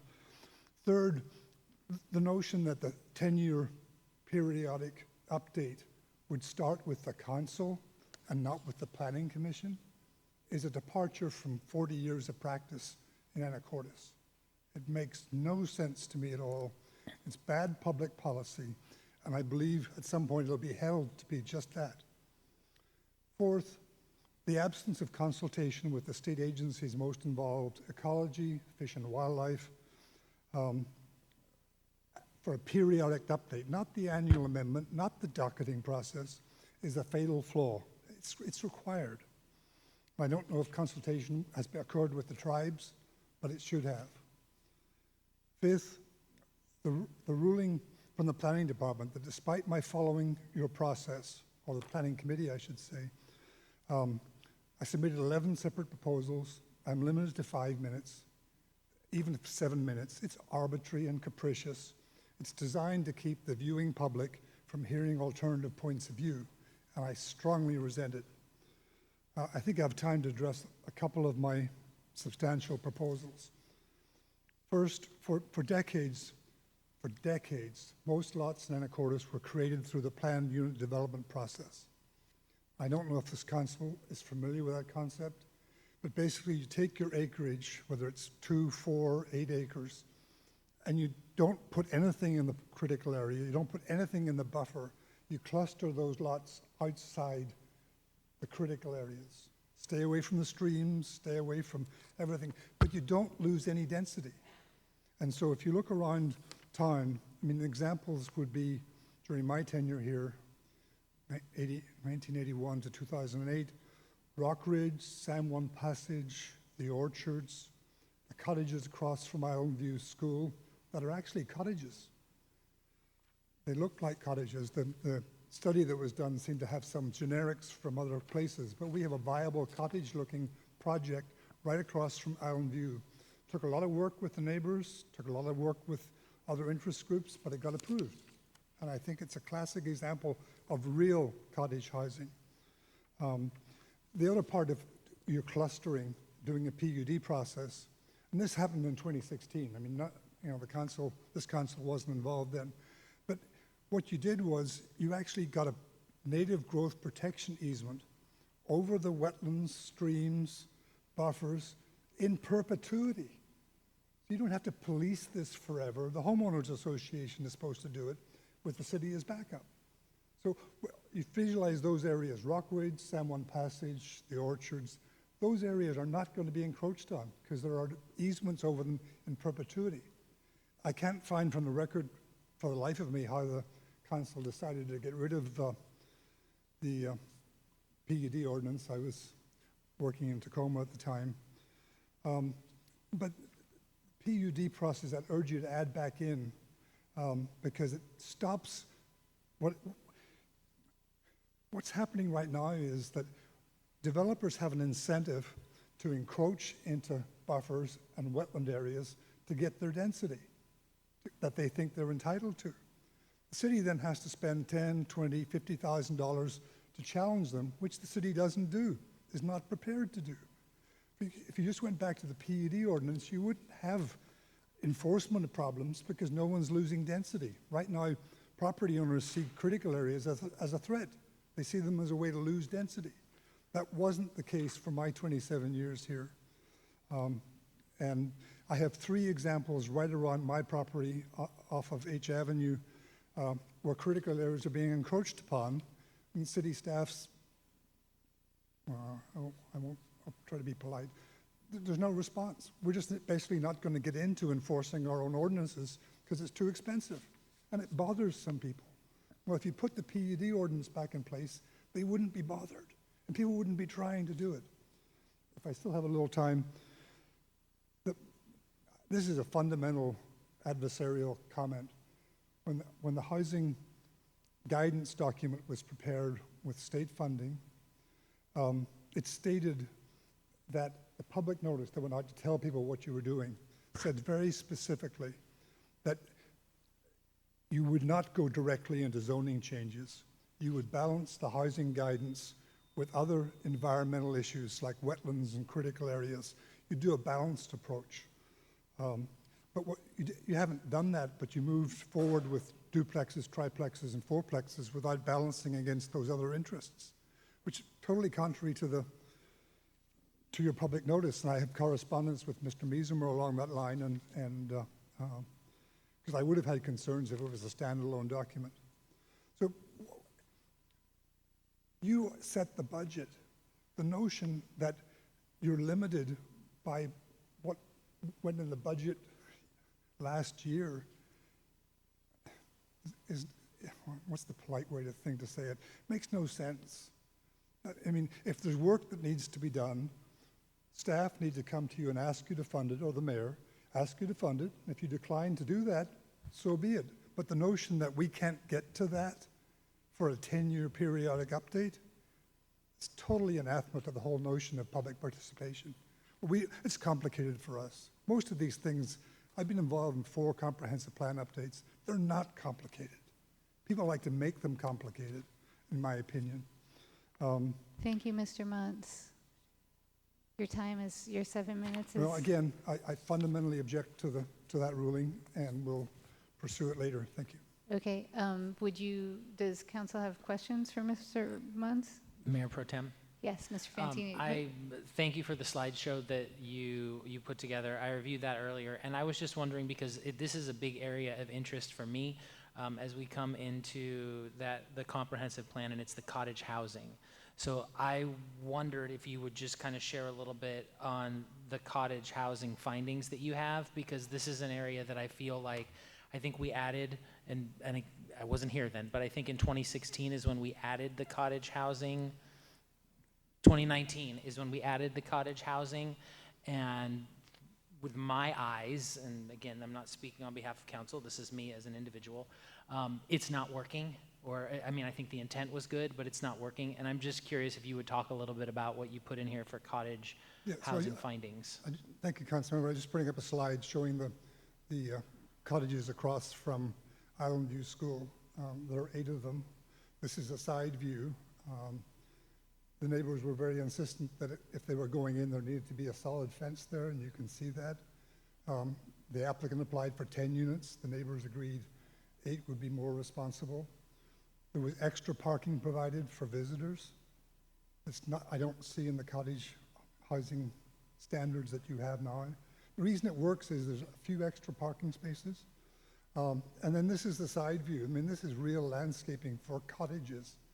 It's not a few spindly little trees that might grow up to be something in 20 years. Full-blown landscaping. So I think Anacortes would love to have more projects like the 26th Street one. I don't think they're enamored with the current regulations. Well, and actually that kind of was a bit of my question is, so you had talked about the process of when you were doing cottages back then, and it seemed like it was more conditional, and now is it permitted?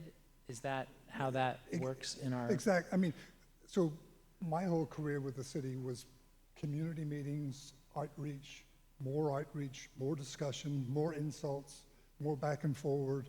But now you've come up, the strategy as I've been looking back at it, because I was working elsewhere for 11 years, is that everything needs to be a permitted use. And that's not Anacortes. People are not going to, no one's made any significant changes in the zoning in Anacortes for 40 years. And somehow some folks think it's okay just to come in willy-nilly and change it. When I talk to people around town, they're really not expecting any of this, any of your housing action plan proposals that involve zoning changes. They like their zoning. They like their neighbors. They like street parking. I mean, the fuss that was created over the West 5th Street cottages is just one example. In my opinion, it's going to happen every time that you have a fourplex in the wrong place. Thank you. Thank you. Anyone else? Mr. Yes, Young? yes, Mr. Muntz? Yeah, no, you submitted a lot of proposals, and I've read them all, and you know, it's just interesting that you not only spoke about the environmental impacts and how it's so necessary that, you know, we be cognizant of that as we allow for development to move forward, which I've seen part of that in many of your discussions that you've brought forward. You know, I just wanted you to know that although, you know, time ran out, I do think that the discussionary points that you brought forward, you know, I think in many instances you made some great points about what we could be looking at and will be looking at. You know, again, I'm looking, and we'll read them again as we begin the discussion about which ones will move forward or not. But I do think that your points about your 11 points that you made really did come across very well, and I wanted to let you know that. You know, some things, again, as a city, you know, there's hope that we can. People, if I may, Councilmember, people love living here. They think it's great. Yep. I'm in favor of subsidized housing. I'm not in favor of the trickle-down theory that somehow by building $300,000 lots, you're going to have some effect on market prices. During my tenure here, we went from having 9,000 people to 15,000 people. Those were large, most of those lots were in PUDs. Right. Clustered housing, protect wetlands. Developers were happy to do it. It didn't affect their bottom line at all. They loved it. Things were protected in perpetuity rather than people deciding to come in and landscape their buffer a little bit more because they might like to put an outbuilding out there. But I hear your point. I really do. And I do think the awareness that you're bringing to the issue is not being lost on any of the 7 members here. But I will say, though, that I think as a public, you know, we're trying to figure out, what it is to have housing that we have can support the workforce that's here. And I think Mr. Blaze sort of mentioned that as part of his. And then how do we get there?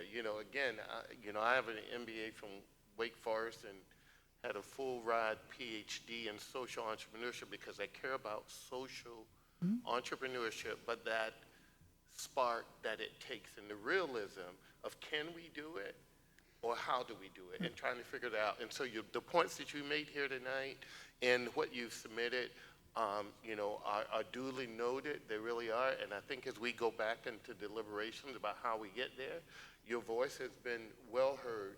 And I think that as we go forward, these points will come up. So I just wanted you to be clear that, all your 11 points was heard, you were heard loud and clear, even in your writing, even though you didn't get a chance to talk about it. That's what I wanted you to know. Okay? Thank you, Councilor. Thank you. Thank you. Any further questions from council? Okay, thank you very much, Mr. Muntz. And now, Mayor Pro Tem. oh, I apologize, Ms. Cleland McGrath. That is more than okay. I've been quiet this whole time. I just would like to acknowledge, and I have been quiet. I'm not in the meeting right now, so I apologize for that.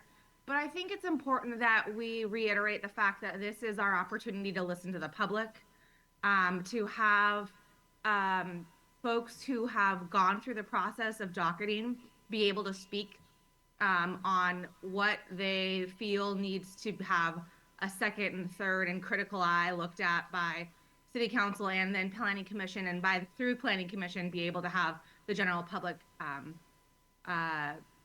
dive into it and discuss it. But I also think that or at least my individual silence on some of these issues when it comes to cottage housing, when it comes to planned unit developments, and changes we made to development regulations, I want to be very clear that there are things that need to be cleaned up and clarified, because this is not the time, I guess, for council members to go back and talk about how we got to this place, but that will happen at the next meeting. There was a lot of work done looking at the dais. There were at least, 4 or 5 of us who were there through the development regulations and comprehensive plan. And we can speak to why we got to this place. I at least am happy to go back and explain how we did a comp plan and how we got to these development regulations because of the need to increase density. Cottage housing is one option in a toolbox of options. And there are successful cottage housing projects that have been done since the one across from Island View, using the 2019 regulations, among other things. So I know we get folks coming in from the public to watch these meetings and then might not make it to the rest of the meeting or the next meeting. And please, I think this is stage 1 of at least multiple stages of discussing how we got to this place. So I just wanted to put those 2 cents in. Thank you, Councilmember. I just wanted to add that this process should be starting with the Planning Commission. I respect the heck out of the Council Planning Committee, but this should all be starting with the Planning Commission. They should be making recommendations. They should be hearing people out based on their tolerance. This process is just wrong. Thank you. Mayor Pro Tem. Mr. Walters. This is not a question for the applicant, but I just want to make the point that the Planning Commission is not mentioned in the Growth Management Act. That may have been the practice in the past. That's not what this council has established. I have a JD and AICP credential too. There was a lot of fear and uncertainty and doubt from the last applicant, and it's not the spirit of what this council wants this comprehensive plan process to be. We do want it to be open.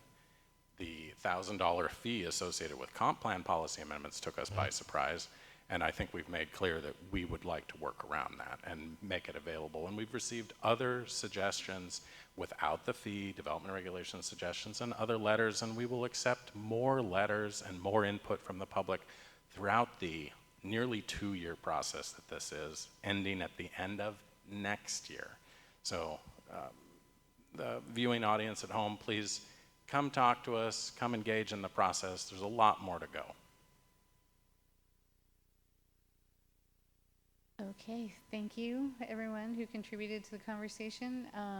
Mr. Turner, it is your turn. I would like to have this, my letter to the editor, put into the record. I won't read it. Okay, we will do that. Take up too much time. So the first thing on my list Sorry, here could is... you introduce yourself? Oh, I got to introduce myself. Thank My you. name is Bill Turner. I live at 2012 I Avenue, Anacortes. And I have been interested in housing a lot since the 90s.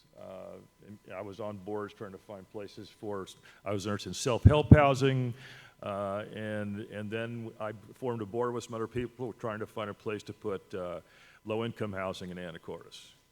And it didn't work, and for lots of reasons, but there was not enough support from the city and the city and the city staff to do that. So what I'm here to tell you, in all of this stuff I've got written down, the problem is that in Anacortes, the price of houses rises so quickly, you cannot make an affordable house and have it stay there for more than about 2 years.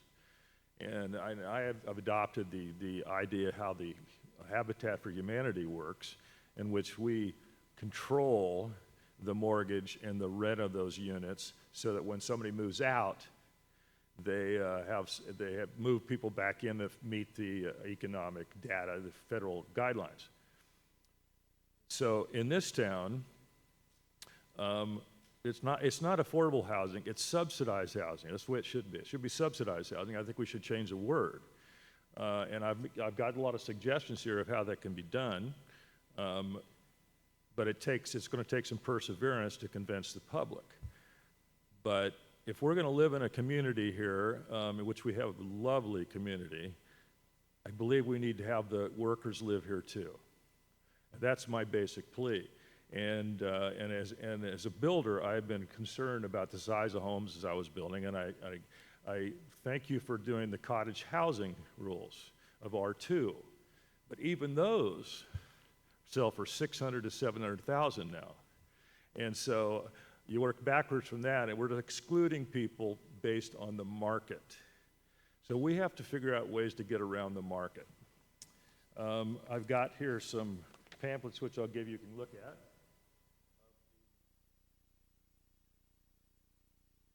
The multifamily housing tax exemption, which is something you could pass in a few weeks. It's already in the books, in the law, and you could pass it, and we could ask developers to start doing something with that. And it basically offers a huge property tax exemption for those who make affordable housing. And I've suggested that we do it for at least 20 years. Habitat does it for 50 years, and they're in it for the long term. And so without some work from you guys of reducing fees or eliminating fees, of impact fees, so forth and so on, you're not going to get houses that are going to stay affordable, okay? And that's been an issue that I've dealt with as a builder around here for years and years.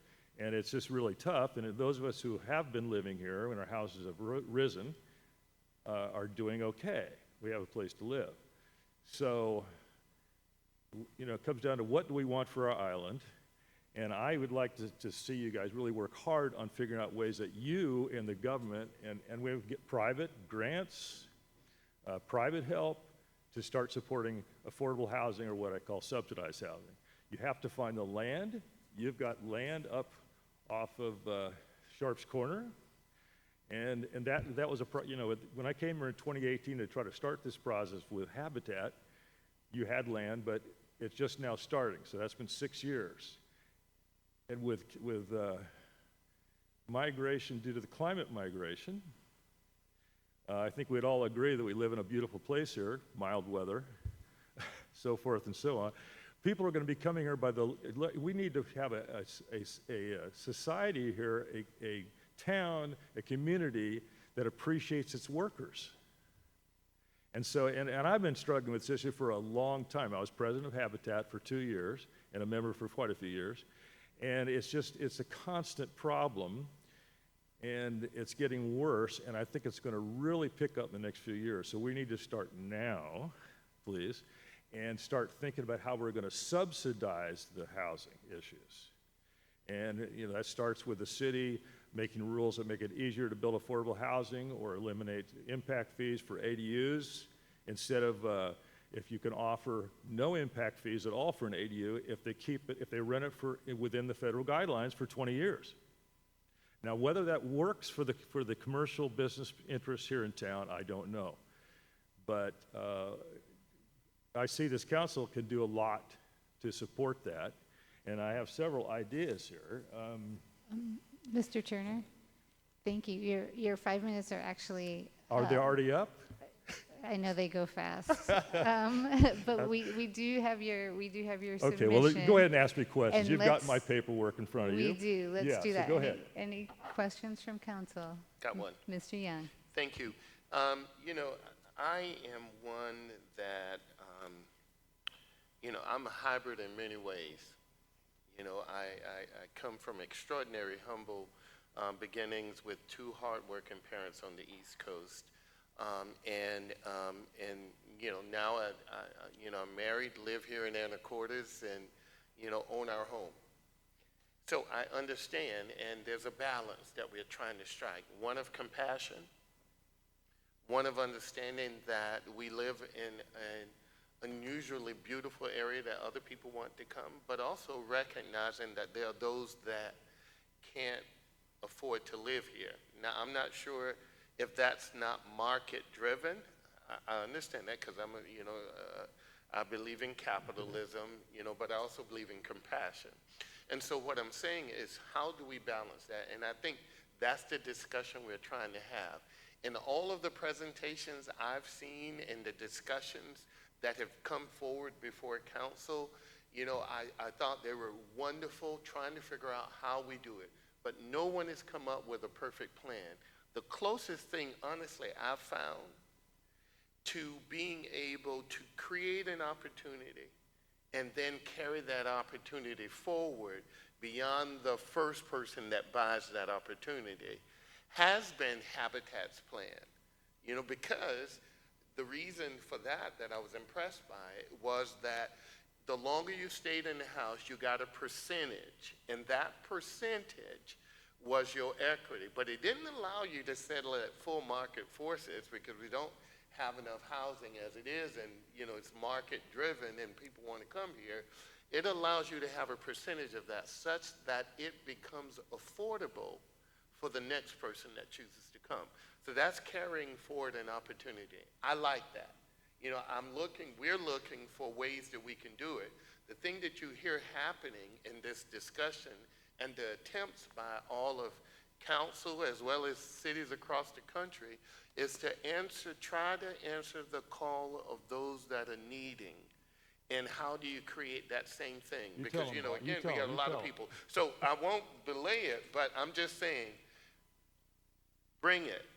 Because, we're open, and I think that the committees have been open to every discussion. And, again, that wisdom that you have is not something you instantly have. That comes through sometimes fire and brimstone.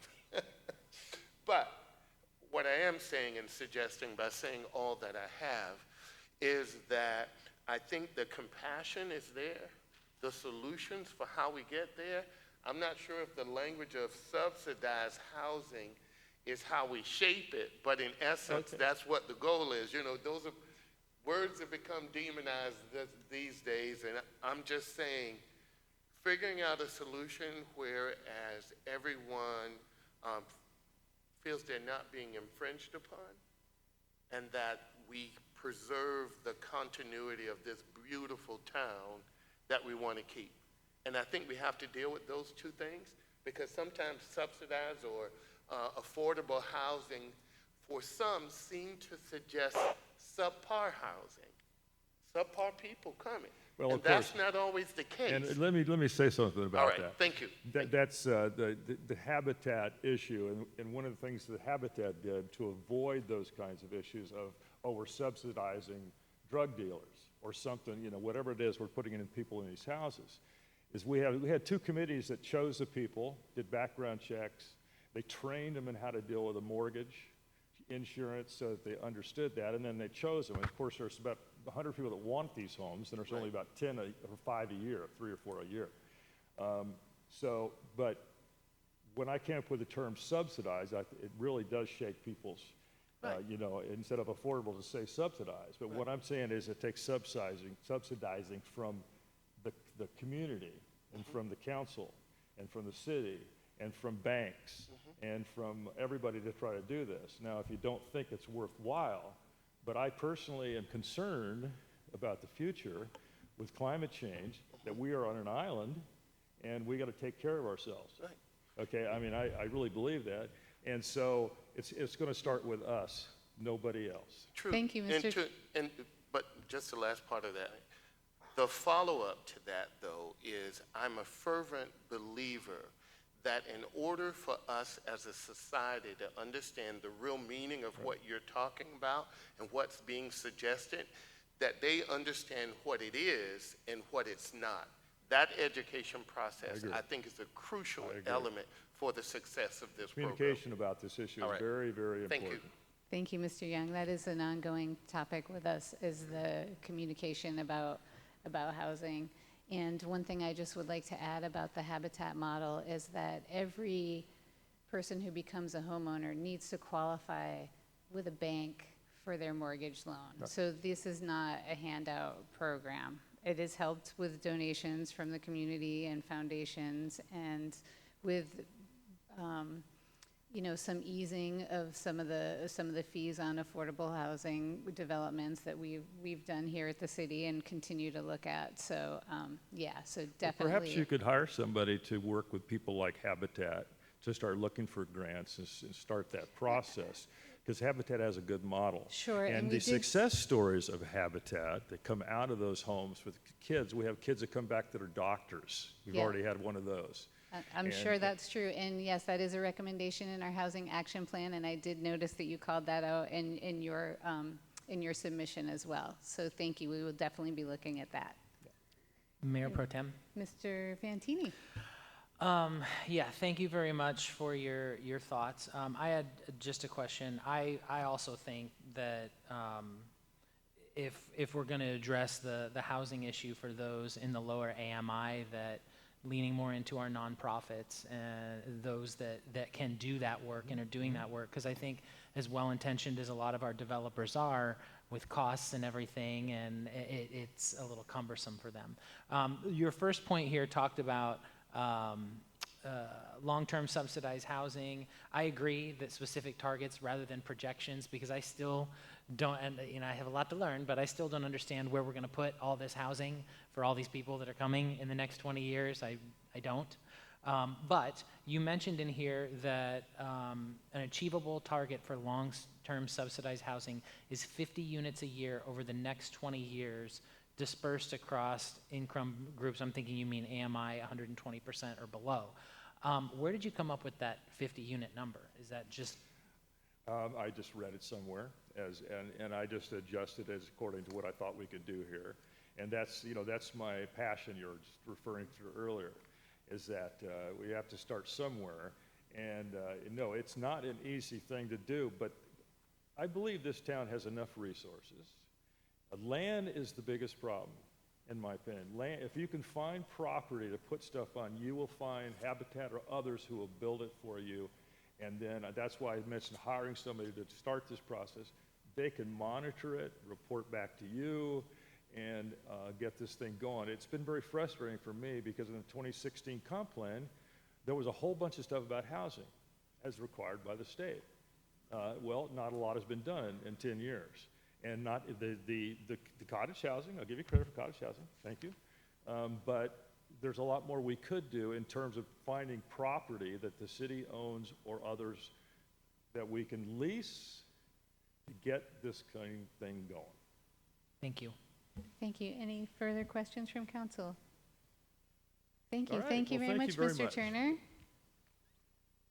Okay, so that is all of our petitioners for the evening. And again, next week we will have the opportunity for public comment, public hearing, and further discussion by council on the merits of each proposal, with looking at staff recommendations as well, which were in this week's packet, based on technical considerations, not the actual merits of the proposals or perceived merits. And Mr. Coleman is back at the podium, and he will give us an overview of the mandatory requirements of this comp plan update. All right, so we've just heard from our petitioners about what they'd like to have the city to consider, and we've had a very lively discussion. I apologize now. I'm going to present to you some of the more boring nuts and bolts stuff that we have to consider, and I'll try to go over it quickly because I don't know if I can provide it in any sort of entertaining fashion.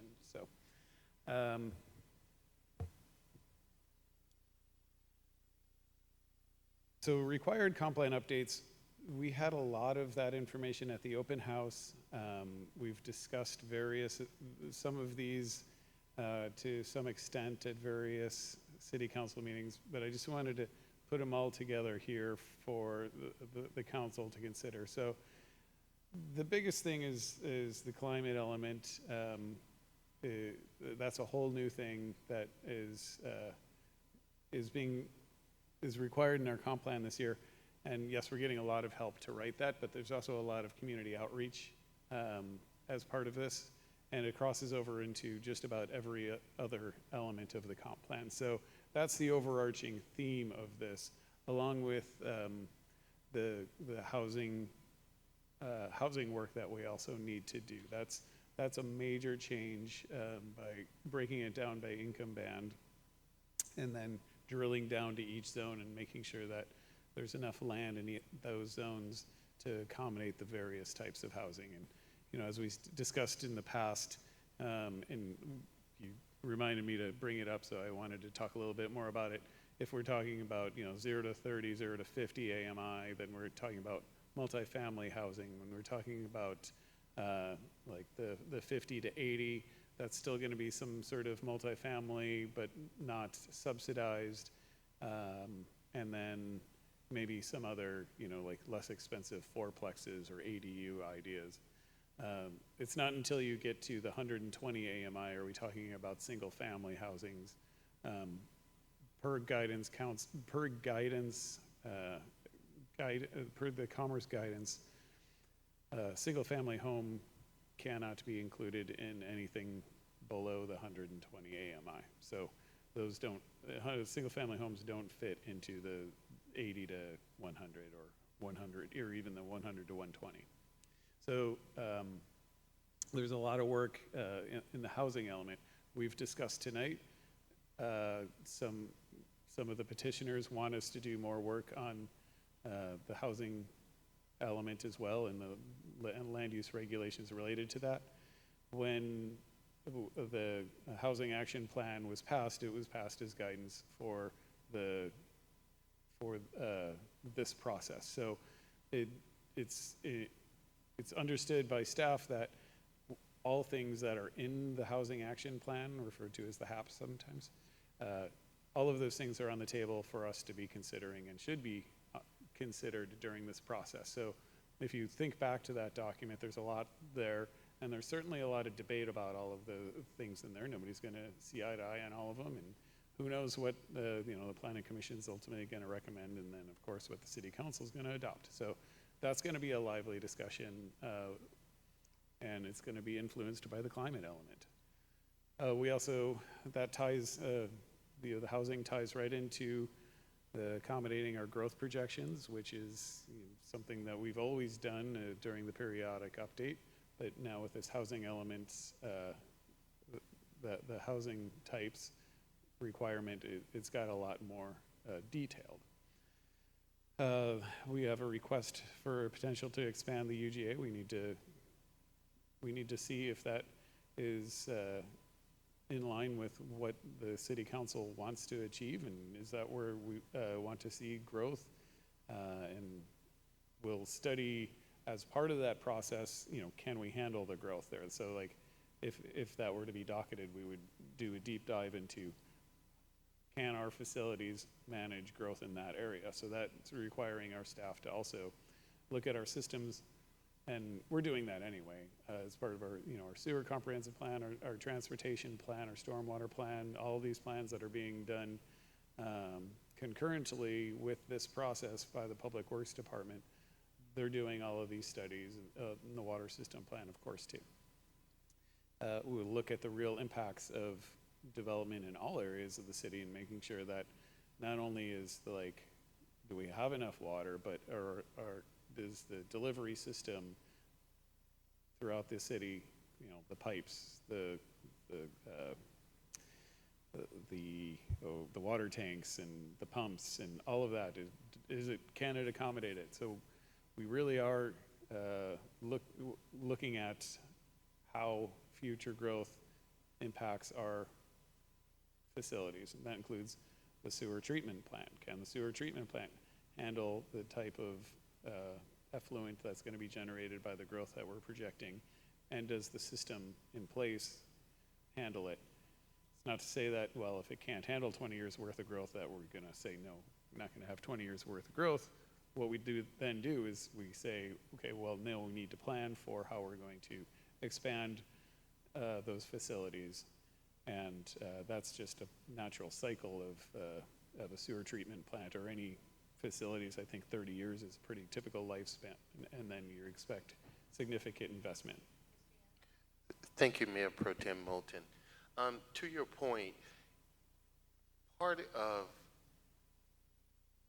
the discussion is, as you were saying, the services that we provide, can we provide it? That also may determine what areas that we may want to include or, in that urban growth area, because again, part of that is the equation we have to build in to what we're asking for or what we decide, because part of it, like in some of the, we've got some petitions here that are coming forward, and, when I look at the maps, the map the city's got, we've got rural areas, or I can't think of the rural classification. I think one of the petitions is asking for that modification. And, that's part of that is up. And then we also still have land that's still considered rural. So, it really is a big deal. I know it's a big deal, but I guess what I'm trying to get to is when we're looking at what we will allow or what we won't allow, we also have to be fortuitous about looking at the additional things that we may want to do in that area, rather than sort of a single focus trying to bring services to one spot versus a plethora of potential spots. Is that not right, Yeah, Mr. Coleman? That's 100% accurate. And thank you. This is the appropriate time to have those discussions as we're trying to see what your goals and objectives are for the next 20 years of growth. And as a reminder, we have our consultants online waiting for if you have any technical questions or any questions at all. They're there. I do have one question, though. It's a little bit of naivete. I guess I would preface this by asking, for inclusion into the urban growth area,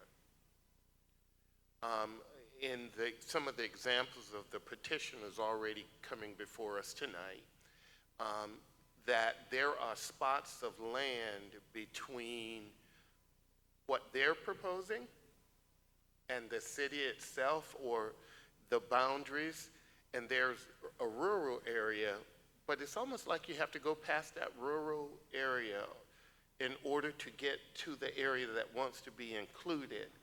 And, so do we have to wait for the owners to ask to be included, or can council sort of move that forward and sort of suggest maybe we need to include this area as well that's near the area that's asking to be Yeah, included. And what I mean by that, just to be clear, is that we have part of this where you're going to drive past a rural area in order to get to an area that wants to be included. It just seems like we need to be able to, if we're going to approve one thing, we need to look and see if it's useful for us to also include the other part. Yes, and that's entirely appropriate part of this conversation. We would definitely want to, communicate with, I'm not sure why that popped up. We would want to communicate with any property owners that would be affected by such a discussion. And then any urban growth area expansion we need to justify to the county. The county is ultimately the one is the entity that's going to do actually designate the urban growth area. We only make recommendations to what, I was going to pull up the map here. But council can suggest it for going forward, and then all of the processes of dealing with the owners and everything else. Is that not correct? So could you restate that question? I could maybe illuminate. Okay. I'll give you a shot at Mr. Watt. So I think I understand what Mr. Young is advocating, and that's for examination of that island of unincorporated area that would be created in between the proposed Signal Hill UGA expansion. I think that's worthy of discussion. I don't know that we want to get off on that discussion right now. But also, with the deadline for the UGA petitions end this month, I don't think there's time. I mean, you're talking about instead of 100 acres, 1,000 acres. And you could maybe make the argument by doing critical area studies and that kind of, but I don't know that we're set up for that. And that's a big council discussion to get to the point where we would even want to actually consider that. I'm not sure there's time in this process. But let me elaborate just a little further, Mr. Walters. I think you got part of what I was suggesting. Doesn't mean that because we bring it forward, and I know we have to make application or submit documents to the county, doesn't mean that we have to, I guess my concern is that if we really believe that we're going to begin to address housing, which is part of our issue, that we're trying to urban growth, densities, all of that, it would seem that our negative element, our detraction is time-wise, but can we not submit something and pause it? Or how does that work? Does it all have to be decided? I hear what you're saying, and I was trying to speak to that a little earlier briefly. Because the TED deadline is so soon, and it's going to be really challenging for any community in Skagit County, any of the cities, to have any good information about whether or not they're going to need to expand their urban growth area at this time.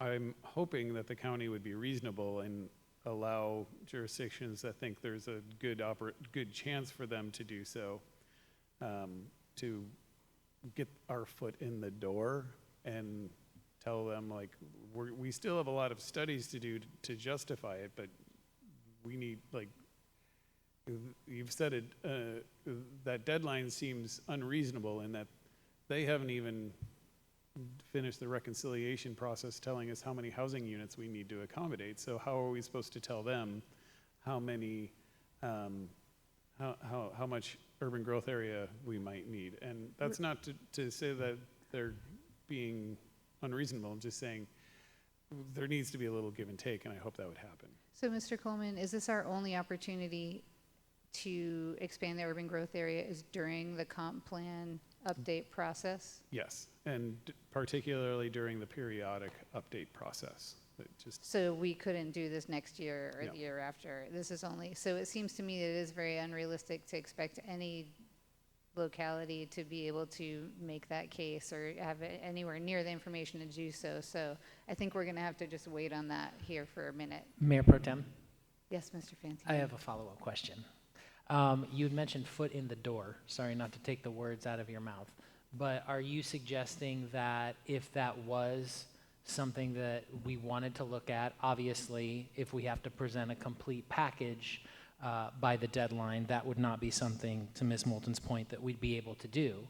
But to express an interest or to say, hey, we'd like to flag this, is that something we can do? And then would we then just have to wait again for 10 years so it wouldn't matter?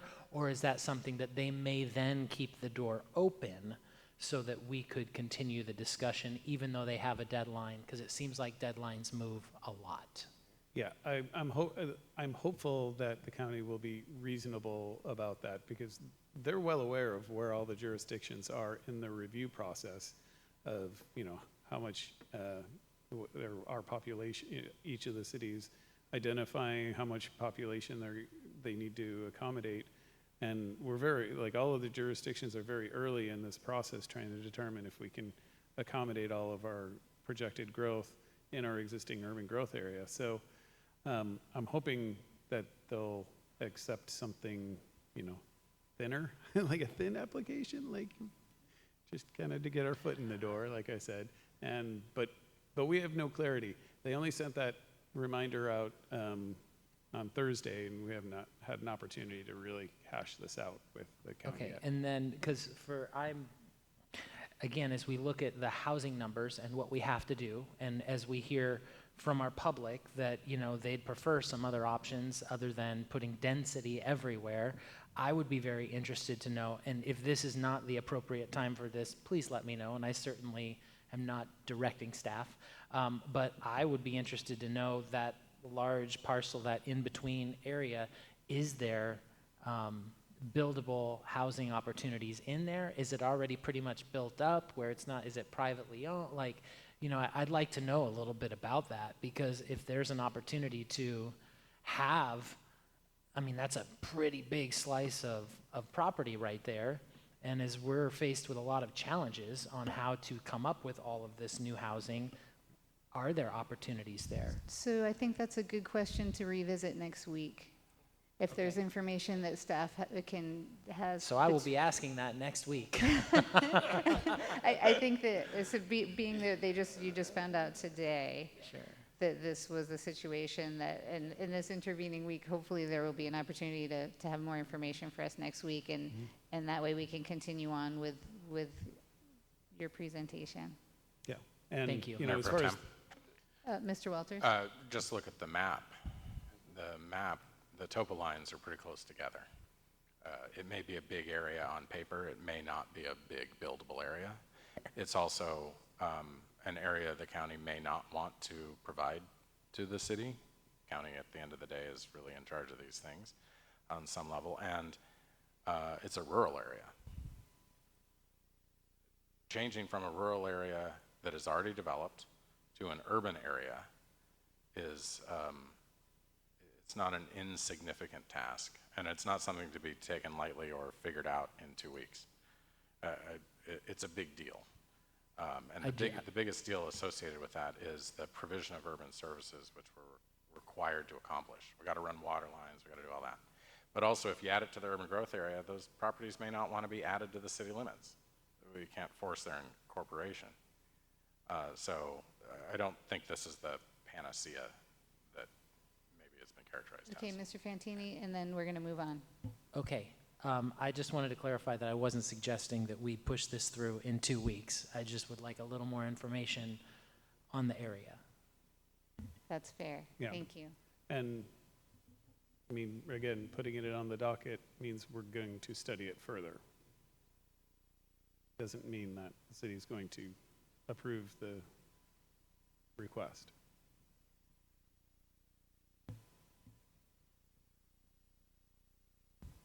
Okay, so I can get back to where I was.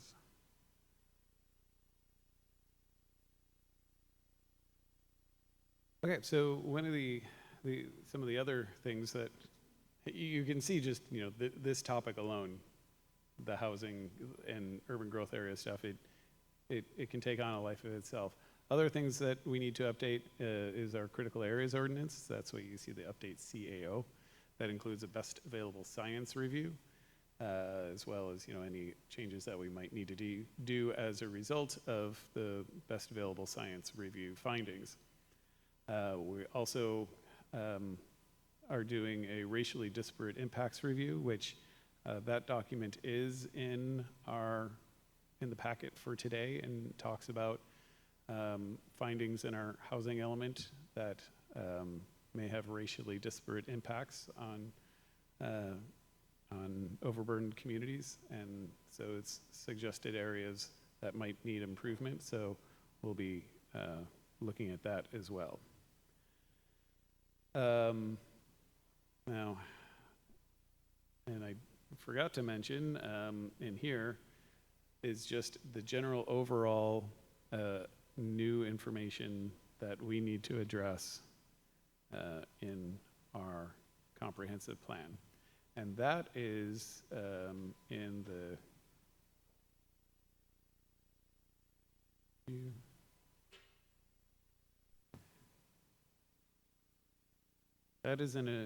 document that the staff has done. This is a checklist from the Department of Commerce that shows all of and this is in our packet tonight too. It shows all of the new changes over the past several years that cities have to make sure that they've addressed. And they have it in 3 different areas, well, 2 different areas plus appendices. And that's what this checklist looks like. And it starts out with, making sure that you have UGA size, patterns of development, and suitability, and infrastructure. And so we need to study whether or not we've done that. So anything that says yes in this checklist means that we need to review those items to make sure that we're in compliance with it, because right now it does not appear that we are. Anything that says TBD means we'll find out as we do more work. And I don't know if you had a chance to go through this. It's a very dry read. Some of the things that I've talked about are in here, the racially disparate impacts. This does not actually include the critical areas checklist, which is an entirely separate document. This does include the housing patterns review. So if we were to walk through all this and see all of the yeses in I think there's about 45 pages that are relevant to Anacortes. Some of them are going to be minor things, but some of them are much larger, like estimates of population densities and building intensities based on future land use and housing needs. So we did an analysis saying what needs to be done in each of these. So this will be very useful for the council to go through and look at, so you can grasp the scale of what we need to do. Staff is coordinating all of this between the consultants are doing the writing of required, updates and creating the new climate element and writing suggested updates based on what they're going to hear from you and from the public, and synthesizing that through what's needed to be done at the state level. So they're going to be doing a lot of the writing, but it's staff that's doing most of the communication with the public. We're coordinating all of the work. We are documenting everything. All of the comments that come in go, basically through Libby. Libby's probably 90 to 95% of her time is spent on the comp plan, and there's not enough hours in the week for her to keep up with that. So I'm also working on that with her, but you're probably well aware of other staffing issues that we're having. We're without our associate planner until Labor Day, when our new associate planner starts. And then we'll have some help on the development review end. But the intent is to still be Libby and me doing the staff associated with the work with the comp plan. as well as the consultants. I encourage you to go through this document and see the nature of what needs to be done, and that'll, I think that'll be useful as you decide in your docketing. The RDI analysis is in here as well. This, if you haven't looked at this, I think it's an important document to look at to see we're in pretty good shape as far as we don't have a lot of code language or policy language that is causing racially disparate impacts, but there is a little bit of room for work according to this analysis. Another document that we've put together is the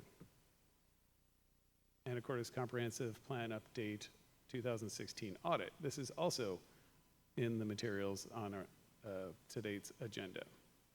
And this is again an audit of just the land use, housing and economic development elements of our comp plan to look at what sort of changes might need to be done, and doing an analysis of our goals and policies and saying, are we meeting that, or do we need to do any work? Are there any goals and policies that need to be changed? So there's a lot of analysis going into what could be improved in our comprehensive plan. So this is mostly things that, through this analysis, seems like we might need to tighten up in spots. There might be a little bit in here, and our consultant that put this together could answer the questions better as far as, is this also addressing required updates? And this is roughly 30-some pages of relevant updates to those three elements. The transportation plan, as I mentioned, is being completely rewritten this year. So that's yet another major lift that the department, that the city's going to be doing. That one's handled largely by the Public Works Department, but of course it all goes to review through the Planning Commission and City Council, which the planning staff ushers that through. And of course, we make sure that it's being consistent with the development regulations and the and other parts of the elements. So that last housing audit is along the lines of desired comp plan updates largely. And those desired comp plan updates are driven largely by council objectives. So what are you hoping to achieve with this 2025 comp plan? Where do all of these other things fit in with what you want to do? You've got a big conversation about this. That's why the Planning Commission is here. That's why the consultants are online listening, so they can understand your perspective on these things. Thank you, Mr. Coleman. And feel free to continue talking, obviously, after I finish. I just wanted to add that the racially disparate impact study and the audit of our 2016 plan were added to our packet today and comprise about 70 pages that I think will be really helpful for us and the Planning Commission to read as we consider what we have to do and also what we desire to do moving forward, what our priorities are. But if this is what were you what's and I apologize next? for that late ad. The regular city clerk was not here at that time, so we were kind of struggling to get it done on our own. And not a problem, because we already had 314 pages to wade through, so I was okay with that myself. So anyway, so our next step is now, and that is Council discussion. council discussion. So thank you for the segue. So yeah, that's exactly what I was getting to. Like, we've presented all of the things, largely with the things that we think you need to be aware of. There's hundreds and hundreds of pages of things that need to be done, as well as the things that you want to get done in the petitioner's requests. So one question that Councilmember Fattini asked earlier is, what did we do about deferring development regs? That is what we did at a previous time. I don't know if that's something that the council wants to do. Some development regs, as I said, I think are going to need to be updated with the comp plan to make sure that they are, not in opposition to each other. They may be, actually. We haven't done enough work to determine if we're going to create any opposition or not. But I think that's all I have for my presentation, except for to reiterate that there's no action tonight for the public to hear that again. The public hearing will be on June 22nd, and there'll be opportunity for ongoing comments.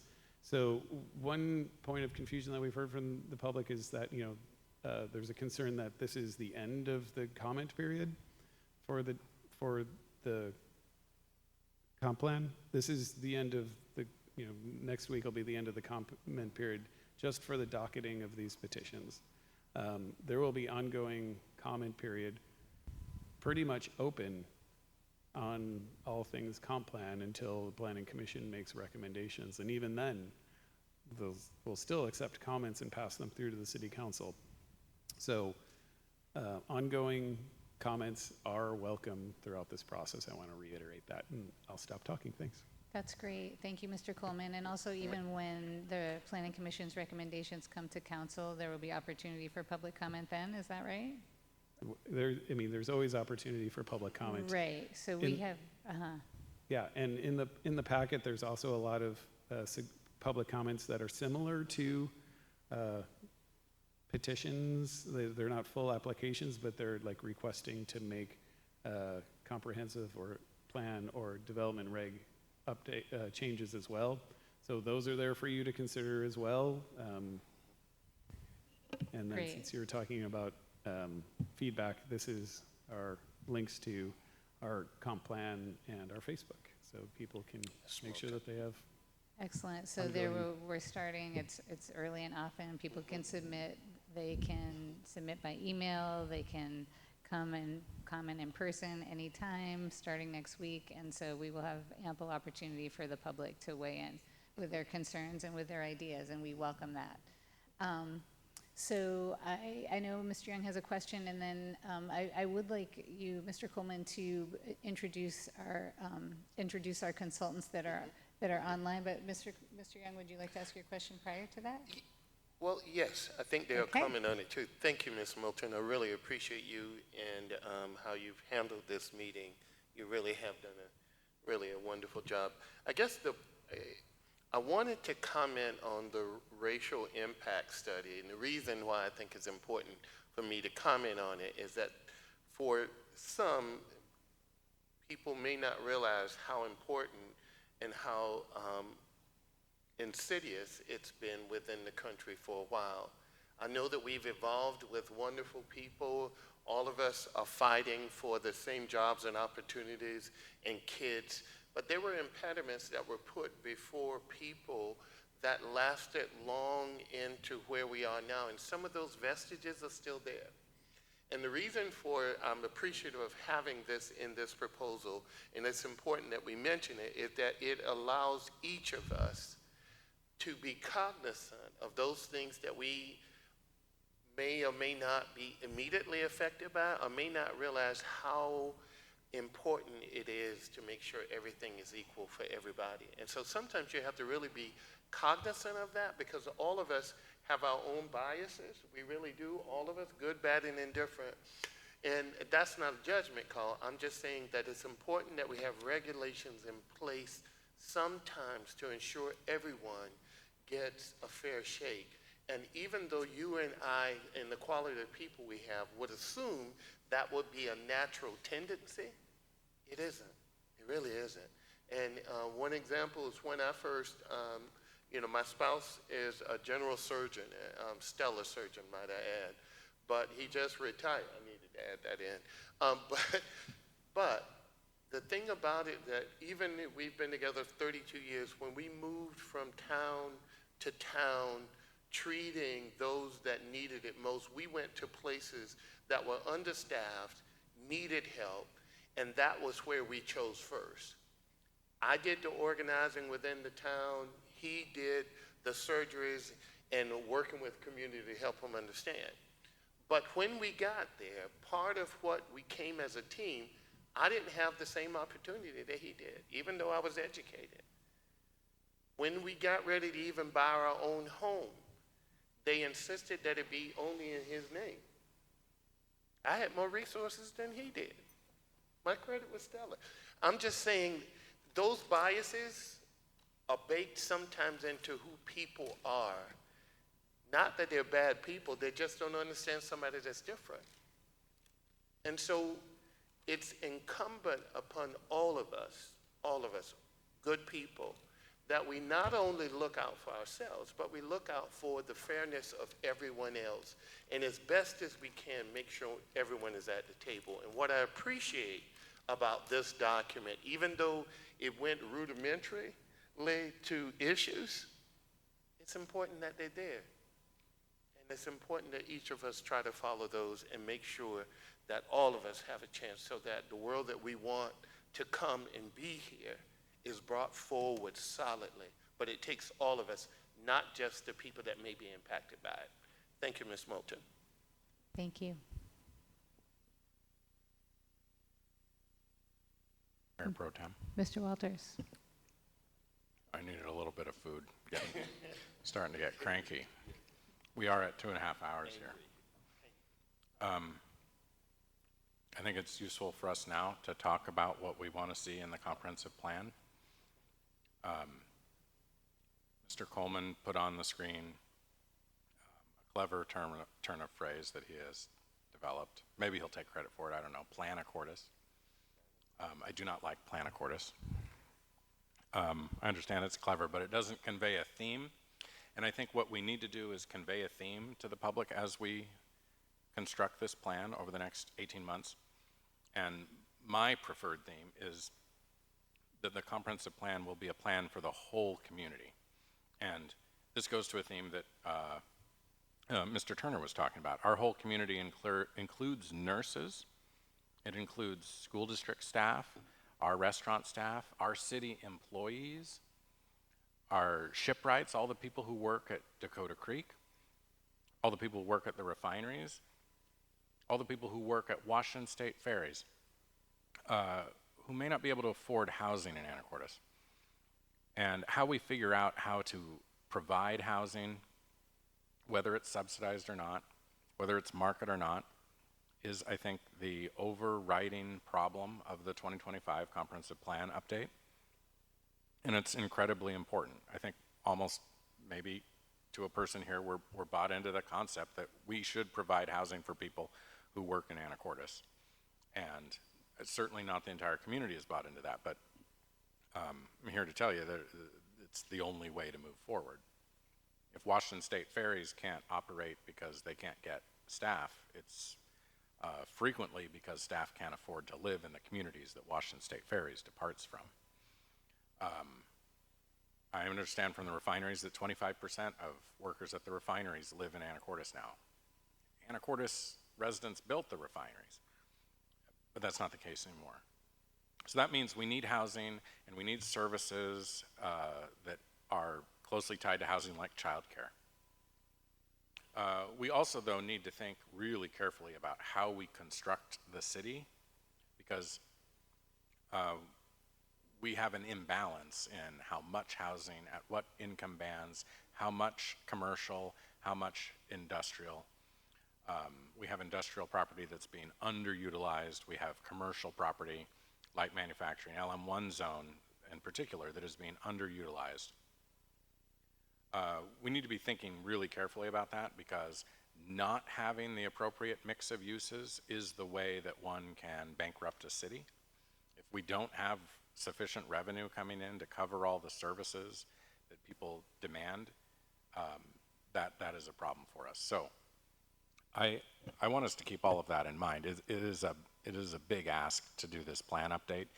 Mr. Coleman laid out a 55-page document of edits, just a list of things to go and edit. Planning staff is going to be incredibly constrained throughout this project. And so there will be, I think, some development regulations, as Mr. Coleman mentioned, that need to occur with the comprehensive plan, but there are a whole bunch of them that won't, and we need to kick those later. There are petitions in front of us, that some of which are well-built, and some of which that aren't. And I don't think that we can allocate staff time to petitions that aren't well-built, that aren't well-considered, that aren't making real suggestions. Staff time and the planning department's constraints are real issues that we need to be cognizant of. Here's what I'd like to do in the comp plan update. Number one, I would like to move the comprehensive plan to the code publishing website. We've talked about this before. It would make the comp plan more accessible, easily searchable, easier to update, and easier to see changes over time. Volume 2 of the comp plan has a background element that is actually more than Volume 1. And I wonder about whether that should be moved to code publishing or if that should be a standalone document. I discussed earlier today with the Parks Department the idea of taking the Parks Master Plan, which includes copies of policies in the comp plan, and just dragging it back into the comp plan. So we would have fewer plans, fewer things to update, and you could find all the park stuff in one spot. Similarly, since 2016, we have obtained, as a city, the Senior Activity Center. And we have been talking in the Senior Activity Center Foundation Board about providing funding to the city to do planning for the senior center. And because it's part of the city now, we should be doing that planning, and it should be integrated into the comprehensive plan update. I mentioned before that we should add all of our unincorporated ACFL parcels to the urban growth area. That'd be a no growth update. No analysis should be required, hopefully, with the county, and potentially easy to do. But that would mean once we incorporate those into the city limits, we could apply our standard municipal code and enforce it the same way we do everywhere else in the ACFL. In terms of policies, the overarching policy that I think we should consider when we talk about housing is making no neighborhood exempt from change. And I live in the Old Town neighborhood, and Old Town neighborhood has its own zone. It is a different neighborhood than others. What it is a more organic neighborhood than others. It wasn't built to a finished state all at once. It has evolved over time. That's what people like, and that's why people want to preserve some aspects of the Old Town neighborhood. But the twin principles of no neighborhood should be exempt from change, but also no neighborhood should experience sudden radical change are principles from the Strong Towns organization. I think that they make sense as guiding principles for how we talk about housing and could become comp plan policies. So that would mean, for example, that if you have a neighborhood that is entirely characterized by single family development, that duplexes would be allowed. They wouldn't be prohibited. And today, I think we've basically already achieved this. There is no zone, other than I think maybe R1, that doesn't enable the next increment of development in the zone. At the same time, no neighborhood should experience sudden radical change, and I would say that a 4-story building on M Avenue would fall within that, would fall outside of that principle. We should be enabling organic growth within neighborhoods. We shouldn't be subjecting them to radical change. And so should we keep track of that principle, adopt it as a policy, and use it to guide all the other decisions, the more mechanical and minute decisions that we make about housing. Similarly, we should make housing types allowed by right and not conditional use. We have already done that in the residential zone, and there are only a few other checkboxes in the multifamily zones, the mixed use zones, that we would check to make that happen. Here's why that's important. There is a piece of legislation that was adopted in 2023 that will require the city to meet permit review timelines starting January 1 of 2025, not at the end of the comp plan update, but January 1 next year. And if we don't achieve those permit review timelines, we will have to refund permit revenue, which is going to dig us into a hole quickly. Right now, we're having a lot of trouble maintaining or achieving those permit timelines that we have. And so the legislature provided a way to get out of an exemption for the permit revenue refund requirement. That's to adopt 3 of 10 measures that is listed in the statute. This is one of them, making housing available by right, not by some conditional use permit process. And we've almost achieved it, so making that a comp plan policy and following up with the development regulation would make that happen. We should pursue walkability and bikeability improvements as a primary policy goal. It's in the comp plan now. There's discussion about it, but it's not elevated to the level that we need. And I think this will also become clear as part of the climate element update, or new climate element. We should consider pedestrianization of streets in the central business district, just as one of several measures that could be used. We have great work happening right now from the Downtown Alliance, and that should be a tool that we consider. And then, of course, the talk of the town right now is marine supply and hardware. We should adopt a policy that requires us to create development regulations to facilitate historic preservation of heritage buildings. Not everything, not everywhere, but there are certain buildings I think we can identify as having real value to the community. And the key is not, in my view, to say, okay, well, we're going to stop you from demolishing it once it's already reached a point at which it's non-economical to maintain it. The key is to prevent what Port Townsend calls demolition by neglect, which is a failure to maintain over time. And so that could help us out. Those are my suggestions for the comp plan. For the development regulations, I think we should adopt by interim ordinance new review time periods. We're having trouble with development applications right now.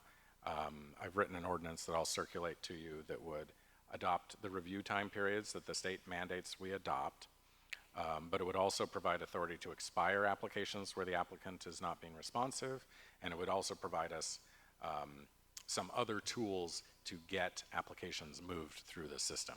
I think we should do that right now so that the planning department gets used to that tempo of processing applications prior to our requirement on January 1.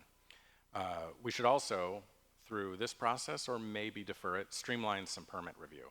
You know, we had that port permit application a couple of weeks ago to dig a trench, and it had to go through 4 months of process. Trenches should not go through 4 months of process. You know, it wasn't a deep trench, it was what, a 1 foot deep trench. So we need to make some changes there, and I have some proposals in this memo that I'll provide to you. We also, though, and I mention this mainly to keep track of our capacity constraints, we need to get our shoreline master plan update complete. It was due in 2020, and it will be due again in 2028. So it can't be that we wait too long, because we'll be doing it for a second time without having gotten it done in between. And then another one that I think we should address right away, and is fairly simple, is amending the manufacturing and shipping zone such that if marine supply is demolished, the port could rebuild a new building on that same site, because our current regs would prohibit any building right up to the sidewalk. It would make it be set back 10 feet. So that's not consistent with the rest of Commercial Avenue. And it limits how much retail space you could have by right. So if we want to maintain that downtown core all the way to 2nd Street, we need to make some quick changes there.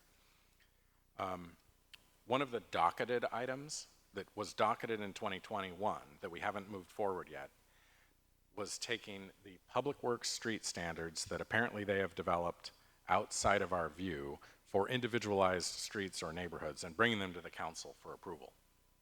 I think this is really important because there are some neighborhoods that don't want curb gutter sidewalk. There are other neighborhoods that are really in need of it and really want it to happen. We cannot, frankly, afford to do it everywhere, but we are also currently missing opportunities to get it done when development happens. So what I advocate is a block-by-block analysis that probably corresponds to neighborhoods, but you know, where we want curb gutter sidewalk, let's put it forward to get it done, and where we don't, Cap Santa comes to mind. I think that most of that neighborhood probably doesn't want curb gutter sidewalk. We write that out. And then there are 3 chapters, or 3 titles that we need to address. Title 16 has only 1 chapter, it's tree preservation. It has never been rewritten. We rewrote the entire development code except for a couple chapters. Tree preservation is one of them. It's kind of a messed up chapter. People think it applies citywide. It doesn't. It only basically applies to subdivisions. So we need to get that done. We need to get that rewritten. Mayor Pro Tem, just a quick interlude for Mr. Walters. My time. Let's wait till Mr. Walters is done. I think he's almost there. Okay. Chapter 1775 in Title 17 is Essential Public Facilities. It's the only chapter in that title. It should just get rewritten and moved on to 19. And then there are 3 chapters in Title 15, which are engineering fees, which are simple to move into our fee schedule. Urban Center Development, which is a multifamily tax exemption program that has expired and was never used. We could just delete. And then underground utilities, which I think probably could just be moved in its entirety into Title 19. And then there are going to be some other mechanical sections of the code that I note in the memo that I'll present to you that could just improve the flow of the code. But I hope this impresses upon council. There's really a lot to do. There are some discretionary things, a lot of mandatory things, and it is going to be quite the slog to get through over the next 18 months. Mr. Young. Thank you. Mr. Walters, you always are so brilliant in the details of the things that we need to work on. But if I recall, I looked at Mr.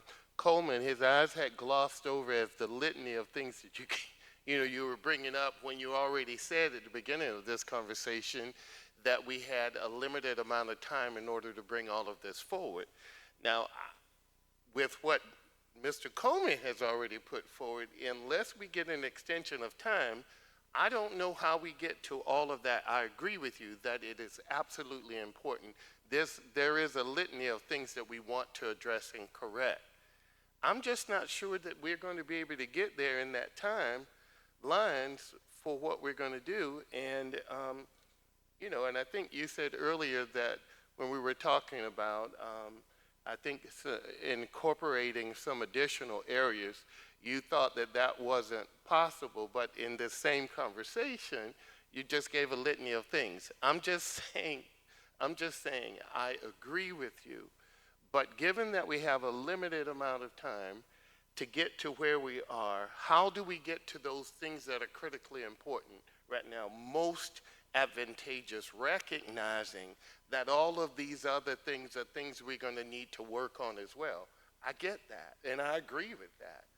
But the thing I came with after Mr. Coleman's conversation and us waiting on the county and other stuff to come forward, it was already beyond capacity. And I think in looking at some of the statements from staff on their documents, not having the capacity or the time or even the budget to be able to pull it out.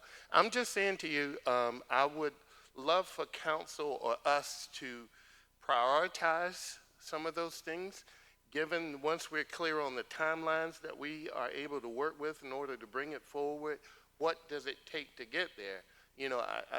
I agree with your litany of things, but I'm telling you, my eyes glossed over just hearing all of those things that we got to decide in a period of time. I just don't think that that's possible. So I would suggest that we par down, or however we need to have the conversation so that we prioritize what we need to do, and then we go after those things. I think the suggestions are extraordinary, and they would work. But the reality is, how much time do we have, Mr. Coleman? We're down to a year and a half to get this done, but the comp plan done, but we'll need to have a lot of that done much prior to the end of the year, just so there's time to go through the review, through the approval process. No, I mean, we'd like to have all of our, I apologize, I don't have the timeline in front of me, but much of the hard work done and like final draft form to the council by, roughly this time or a little later in 2025. Yeah, no, what I appreciate about what Mr. Walters is going to do is he's going to send that to that document of his suggestions to all of us. And then when we do have that discussion, we will have a chance to go by each of those sections and submit our thoughts on how we get there and what we don't. I appreciate that. I don't want any confusion about what I'm saying.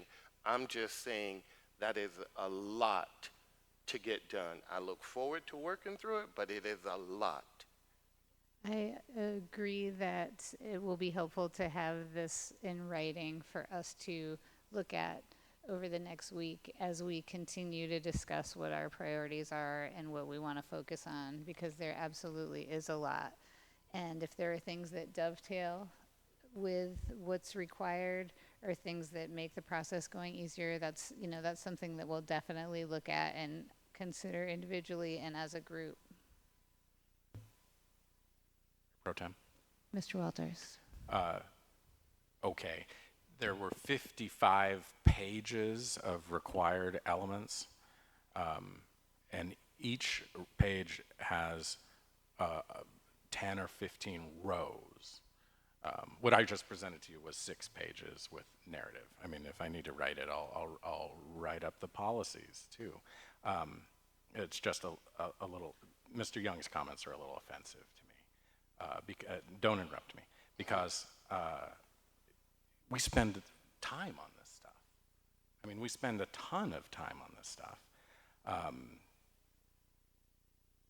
And it's important, and it's our 10-year opportunity to do this work. I mean, obviously, we should be amending the comp plan every year, but we actually have not done it once in the last 8 years. There's a lot of work to be done to chart the course for Anacortes here, and we have a full 18 months to get there.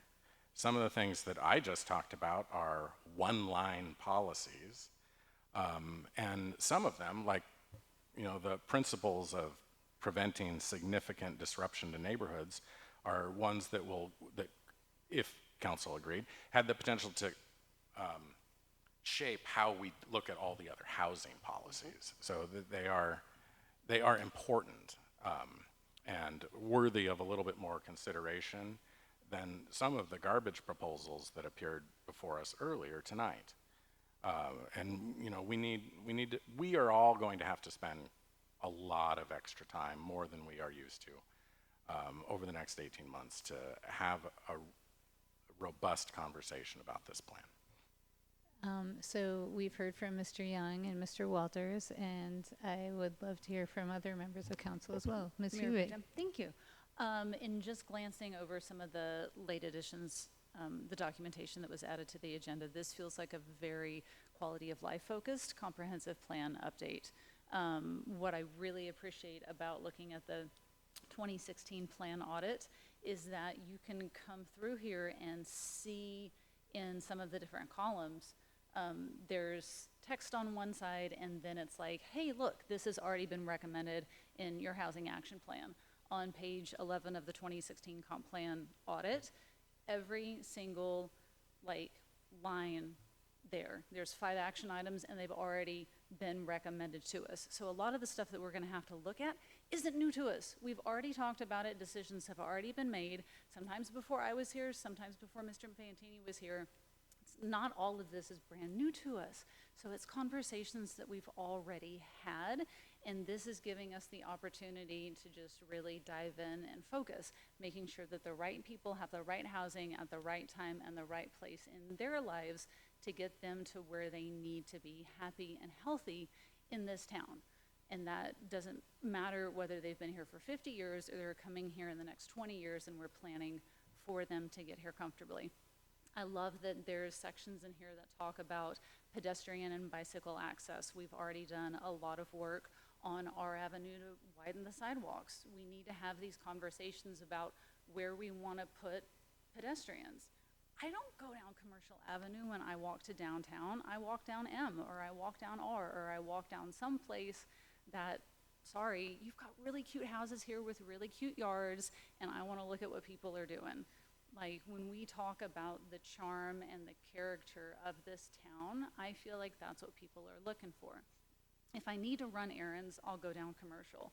But this is really our opportunity to take all of the conversations that we've already had in our committees or in other updates that we've had and just consolidate it. I mean, it is a big document. There is a lot of stuff to read, but I think that it's great. I think that it's beautiful. I think that there's a lot of really helpful information in here and work that staff has already done for us. So I feel, maybe I'm just being overly optimistic, but it feels really good to look at this and to know that there is a deadline. There's a hard deadline. We have to get this done at a certain point. And maybe if we can't expand the UGA with the county, maybe that's just a hard deadline that we have to accept and try to find some wiggle room with it. But we know what we're up against. I don't think this is going to be.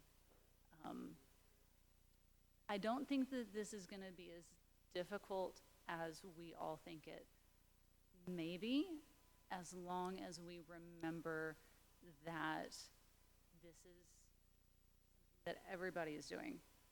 I don't want to be like everybody's suffering together, but we're all doing this. Every city and county and municipality that meets certain standards, we're doing this. So I know that we all have contacts in other cities that we can reach out to. We can look and see what other people are doing if we get stuck on something.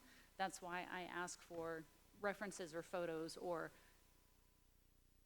we're not all the smartest people in the room at the same time. We don't come up with ideas. We borrow from other people that are doing great things.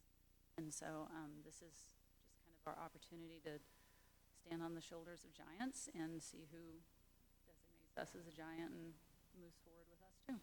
So I'm excited. Thank you, Mr. Coleman. This is going to be fun. You're welcome. I think we are ahead of the curve in Skagit County, the other jurisdictions. The county's moving along pretty quickly too, but I think we're ahead of the curve as far as jurisdictions in the area. Mayor Pro Tem. Mr. Fantini. Thank you.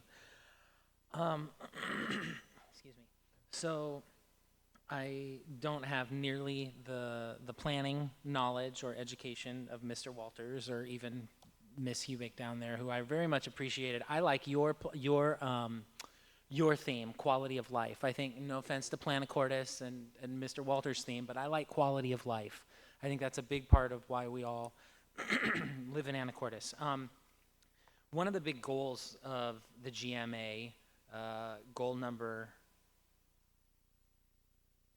I don't know where it is, but anyway, it's public participation and making sure that, citizen participation, coordination, encourage the involvement of citizens, number 11. One, I just wanted to also shout out Miss Grage back there for being at all of the city events that we have had, whether it was Waterfront Festival or many, countless, with her planning table, and I think that I appreciate that. That's definitely a way to reach the public. But I don't have the knowledge that Mr. Walters has or our staff have, but what I do is I engage a lot with our public, and I talk a lot to our public, whether it's where I sit at the bank or when I'm out there in the community at several different events. And I think that coming up with a comprehensive plan that is reflective of what our citizens want should be our biggest goal. And so for me, there are a couple of specific things that I hope that we can talk about and address.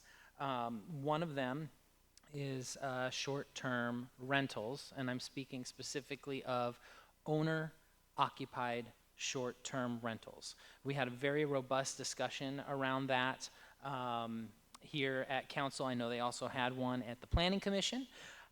And it was suggested by Mr. Walters that we kick that to the comprehensive plan update. Well, here we are, so consider that kick picked up. And I would just very much like to make sure, as I've heard from several constituents who don't currently have short-term rentals, but that would have owner-occupied short-term rentals, I want to make sure that we address, and instead of the blanket, no, you can't do this anymore unless you're grandfathered in, some of my friends, my age, maybe even myself included, at some point in time would like a little bit of extra help, maybe to provide a better Christmas around the holidays for our family, or to pay some of the rising costs to be able to do a short-term rental for our owner-occupied units. It's also in our housing action plan. So it's something that we, to Ms. Hubick's points, we've had discussions about this forever.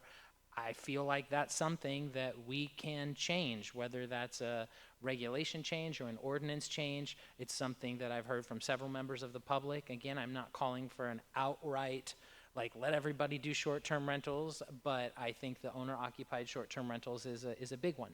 Another thing, to Mr. Walters' point about the sidewalks and curbs. Yes, that is one thing that we hear about. Not a day goes by that somebody doesn't come into the bank and ask me when we're going to fix their sidewalk or their curb outside their house. And what I would like to see in our comprehensive plan, or maybe it's going to be in the transportation master plan that Mr.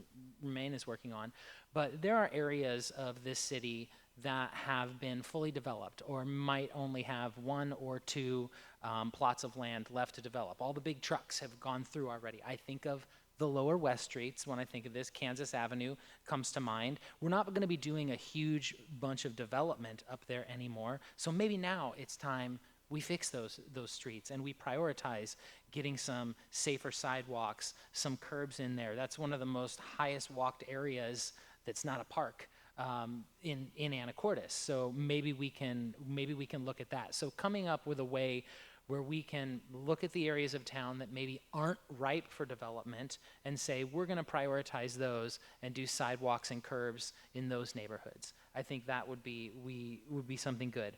Also, I agree with Mr. Walters that no neighborhood should be exempt from change. However, I don't think Old Town is the only neighborhood that has a very unique identity. I would say that Skyline has a very unique identity. I would say that the West Streets, I would say that out by, off of Sunset Avenue, out by Washington Park, Sunset Beach, all of these neighborhoods, all of our neighborhoods here have very unique identities. And I think that as this comprehensive plan is being put together, as we are talking about cottage housing, as we are talking about multifamily units, all of which I'm in favor of when done correctly, it's really important that whatever development regulations, especially if we're planning to make everything permitted and not conditional, that we address those identities of the neighborhood and make sure that what we're doing in those neighborhoods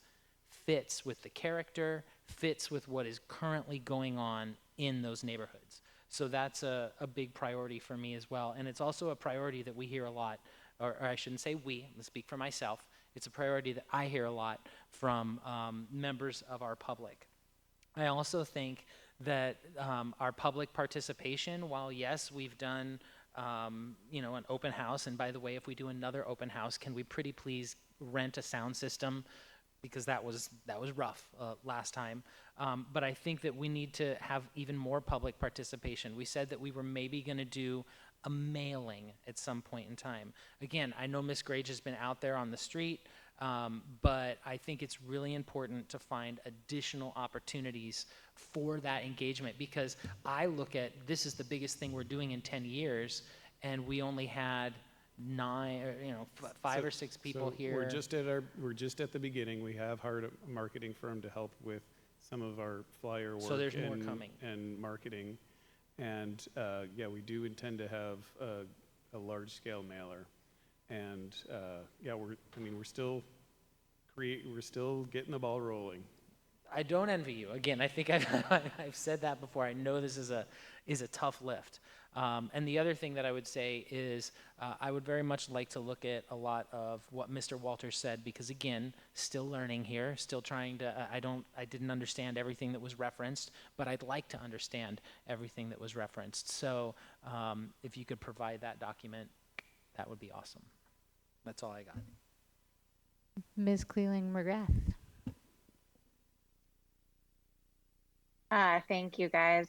So first of all, I think that having gone through the comp plan in 2016 on a planning commission and then the development regulations, this is hard work, but we can do hard things. That's our responsibility. It's why we ran for office. It's why we were voted in, and it's expected from our constituents. And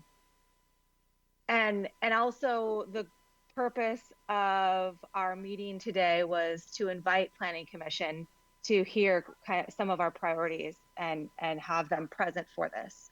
So a number of the things that Mr. Walters mentioned are things that don't necessarily take a lot of time with regards to the comprehensive plan, but are projects that Planning Commission could probably get to work on. And from what I've heard, they would like some projects to kind of dig into.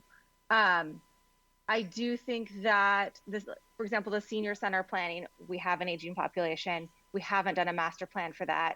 I'm not sure if that needs to necessarily be completely a plan put in place during our comp plan, but it's something that we should articulate as a goal for in the next 10 years to accomplish. The senior center is very robust in our community, and it's an important thing that we make sure we realize the value it has and that it continues to be of value as our population ages.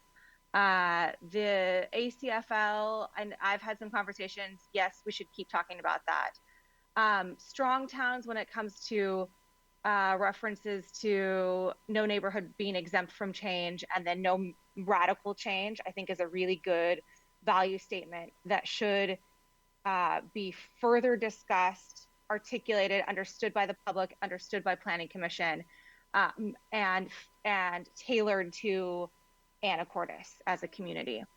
I know that there was talk during the docketing process about cottage housing successes, challenges, whatnot.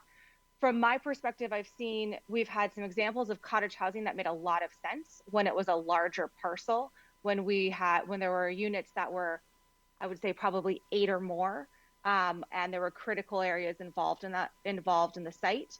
And we've got great examples of cottage housing that is desirable, that looks good, that adds value to the surrounding community and fits with the single family neighborhoods that they are in. On the flip side, there are areas where we've seen cottage housing go in and it's more of an infill situation. There is smaller lots that can then be utilized for cottage housing. And in reality, when they're 4 or 5 unit type cottage housing projects, what I think would make more sense is to entertain the idea of a triplex, fourplex townhome style. And so that means going back, looking at our housing action plan and really doing a deep dive of some of those more complicated components, suggestions that we got out of the housing action plan, having Planning Commission really do a discussion of that. Some of the challenges where a cottage housing is an option, but townhomes aren't an option, is where all of a sudden lot sizes become, you can do a higher density cottage, but not duplex or triplex, because the duplex lot size requirement is larger. And then every time you add a unit, if you can add a unit, some of our zones don't allow that. It requires too much additional square footage. So then you flip it over to having to do cottage housing. There's a good example, which I know the Family Center has reached out to our planning department. They have property across M Avenue. So they're not in the zone that allows townhomes. They're in a zone that allows cottage housing. But in reality, if you go and look at that site as an example, I think that site would benefit from townhomes there. So we need to do a deep dive of on the ground where those numbers for lot sizes versus types of housing can be cleaned up so that it has less negative impact on the neighbors, but still gets us maybe one more unit. Shared wall construction is always more affordable than individual townhomes or individual single family units. And sometimes those narrow 12 feet, width between two homes don't really add a lot of quality of life. If they had shared walls, we could get, it ends up making more sense. The walkability, biking, pedestrian connectivity, I think that goes a lot with the curb gutter sidewalk discussion for neighborhoods. I having council member Fantini come in during the whole discussion about the Habitat for Humanity. I mean, that neighborhood needs a master plan. They deserve to have curb gutter sidewalk, curb gutter sidewalk, excuse me, at least in some key locations, if not throughout the entire neighborhood. And realistically, I don't know how we can afford to do the entire neighborhood, but we should go in with a master plan, have input from various neighborhoods, and figure out what we can realistically accomplish in the next 10 to 20 years, and how we can funnel folks so that they feel safe moving around their neighborhoods and connecting to others. And the other side of that is, as we see higher density, being able to walk in your neighborhood and feel like that is something that your community is still your community, your neighborhood is still people you know. I mean, that seems to alleviate a lot of the pain that we feel. I think that we see that a lot on O Avenue, the importance of really needing to do some pedestrian improvements along there with that 5-story building. I think we see it between Commercial and R, where we've done the zigzag for the 30th and R roundabout, and that kind of situation. That's got to be something that is articulated and starting to be discussed in our comprehensive plan. And then, shoreline master plan, it's got to get done. And it's got to get done sooner than later. Some of these technical things when it comes to review, time period review, for permitting, and kind of the process of going back and forth, maybe sunsetting if permits are not completed and issued, they kind of go into this, they go on ice, and they never really, they sit there out in kind of never land indefinitely. That's not great for our planning department. It's not great for the community. We need to have some of these timelines better articulated. To me, that's something that, we just have to work on it while we're working on the comprehensive plan. That's more of a development development regulation that I would like to see Planning Commission do a deep dive in immediately. And then also, if, going back and forth, I think our applicants in the community deserve to, if they're not getting where they need to go, they should be able to get a final answer at some point in a timely manner. So I think that's another component. I don't know if Mr. Walters mentioned that, but probably is in his memo. Tree preservation, I would like to see that go further. It gets complicated pretty quickly, but I think is of value along with the shoreline master plan. But I go back to the fact that the comprehensive plan is really our value statement. It's supposed to be our guiding document for where do we want to see our community in the next 10, 15, 20 years. I will do another shout out for Libby. Ms. Grange was there at the Kids Are Best Fest, and it was really entertaining. It was interesting and heartwarming to see the kids there and what their priorities were for the community. And I think she's going to pull them out, because it was nice to see, 8, 10, 12-year-old kids talking about wanting to have more kids there, people their age in their neighborhoods, right? Wanting to have sidewalks, wanting to have puppies. But, there was a sense of feeling like they are part of a neighborhood and a community and vibrancy. And I think that that's what a lot of us would like to see too, but it's good to hear it from some kids. So that's kind of where I'm at. And I hope that the planning commissioners that are present or watch this later are willing to kind of dive into some of these complicated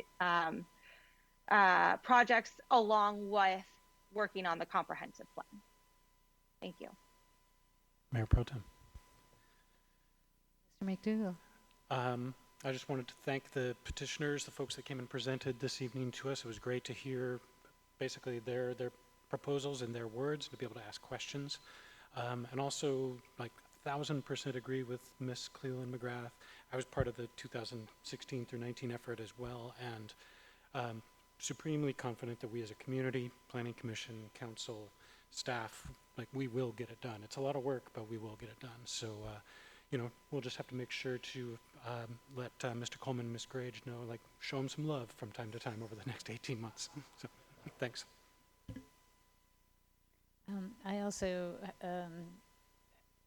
concur with pretty much everything Ms. Cleland McGrath said, and I do also like the idea of whole community, because to me that encompasses what our people want. We're doing this for everyone, and this is a big part of our job, and I am kind of excited to do it also. Thank you, Ms. Hubick. This is what we do. This is what we signed up for. This is why we're here, and it is hard work, but it's good work, and we all together get to have a say in what our community looks like going forward and how we grow in a really positive way. And to that end, housing, huge priority. We need it. We don't have it. It's an emergency. We need it for everyone. We don't have a choice. And so anything that we can do, I think we're already on a good track. We've already done some really good things to incentivize affordable housing, smaller units. We're going to have a conversation about that, you know, all these things going forward. Also, the bikeability and the walkability, not just because I ride my bike everywhere in town, but because it's that neighborhood connection. It is when I walk through town, I see people that I know. You stop, you say hello, they're walking their dog, you see their kids, you have like a lemonade stand, and it's like the way of being connected. When I go from my house on 14th Street to here at City Hall, on any nice day, I'm guaranteed to see 2 or 3 people that I know that are walking or riding or pushing a stroller. So we have that community, we are that community, and we can just continue to make it better with curb gutter sidewalk, multimodal transportation options, and ways again that we can live in our neighborhoods and we want to go out for a walk because it's fun and it's easy and it's safe and get us a little bit more out of our cars. So those are the overarching things that I'm thinking of right now, and I look forward to digging into Mr. Walters' memo and figuring out what these requirements are and how we can we have a lot of good brains. We all have different brains and different skills, and together I think we can do a really great job of this. So thank you. And again, thanks to Ms. Grage and Mr. Coleman for all their hard work. Well, speaking of big brains, I'd like to acknowledge that our consultants have been here the whole time. So we have 3 consultants on the line with us today. With Makers, we have Katie Saunders, who's managing the climate element update largely, and she's waving at us. Marcus Johnson is on the more the general team that's doing our land use, our housing, and our economic development and other assistance. Then they have 2 subs working for them. It's Leland Consulting Group is Andrew Oliver, who did our land capacity analysis and is doing a lot of like the GIS work and also some of the economic development work. And last but by far not least is the consultants of Parametrics, who is doing our climate element more technical work, and John Phillips is on right here, and John's super knowledgeable, so we appreciate them all being here. Pro Tem. Mr. Walters. When will we see drafts, outlines, or data, or any other products from the climate element? This is all new to us, and It'll be a little while. Katie, do you have do you have the schedule in front of you? I do not have a schedule in front of me. I do not have a schedule right in front of me, and excuse my voice, I'm came down with COVID recently, so but I do not have a schedule right in front of me. I would imagine in the fall we'll be currently wrapping up the initial analysis, both for the resilience subelement as well as the initial take on the greenhouse gas inventory, and so we'll be sharing that with staff, and I imagine we'll be sharing that obviously with you all once it's sort of fully packaged and we have a sense. It also needs to get informed with, as mentioned, the climate element includes a lot of public engagement and participation. So this initial analysis is kind of a first set of information, but we definitely want to be ground truthing that in the community as well. So that's an important part of the overall process, is making sure that we're paying attention and focusing in on the data, but we're also on the ground in the community, kind of hearing what are the key issues and ground truthing that with staff, with community members. So because of the kind of complexity of that, I don't have a specific date, but gearing towards the fall, late summer, fall, to have materials kind of packaged together and ready for that initial view, and then looking into the early fall. Thank you. Mayor Pro Tem. Cleland McGrath. Thank you. I guess I have a question for Mrs. Saunders, or I think John Phillips. We've heard some discussion of we have to do the analysis, the environmental climate analysis, and then that will inform some of our comprehensive plan. Do you have has there been any more insight of how, where we're going to see those effects? Are they going to say we need to go up an additional height and put in underground parking? Have you gotten any feedback of like how it's going to actually affect our planning purposes when it comes to housing and development? Sure. I'll take a first stab and then would love to invite John Phillips also, because there are two pieces here. It's the resilience element, which is really focusing on adaptation strategies and how the city and community can adapt overall. And then there's the greenhouse gas inventory, reducing community level greenhouse gas emissions. I would say the example that you just provided, while there's a lot of land use decisions are obviously very powerful in what they can do, I think there's also a lot of choice and a lot of kind of discussion decision around. So it's not as prescriptive to say that this data is showing us this, and so because of that, we need to add 3 stories here. I think there's a lot of room for figuring out what the key sectors are and needs to be addressed in terms of emission reductions, and then figuring out what are the strategies that are going to be most effective in Anacortes, and that's going to be a conversation. It's not sort of a data-driven process. And I see John shaking his head, so since that's more on the emission side, I'd love to turn it over to you to also speak to that. Thanks. John Phillips with Parametrics. Katie's kind of nailed it on the head. It's really us coming up with some measures to do something, a menu of that, basically, like you can choose from. You go a la carte or you can go with the entrees. And then how we adapt that into goals and policies within the climate element, but also part of our job will be helping staff crosswalk all those policies and goals that help the climate and address greenhouse gas emissions and help with adaptation, and where that falls within the other elements within the comprehensive plan, right? So there's a lot of folks that get to go and do a lot of tables and graphs to kind of show where things are connected and how they might change.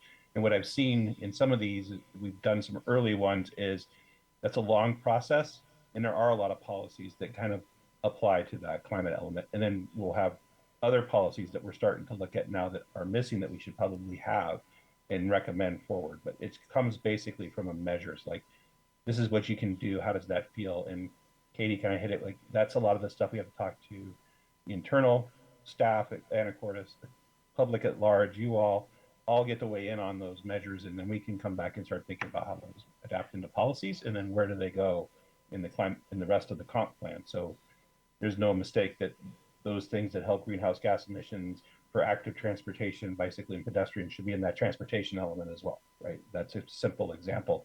They get a little bit more complex as things expand, especially start getting into the land use and housing.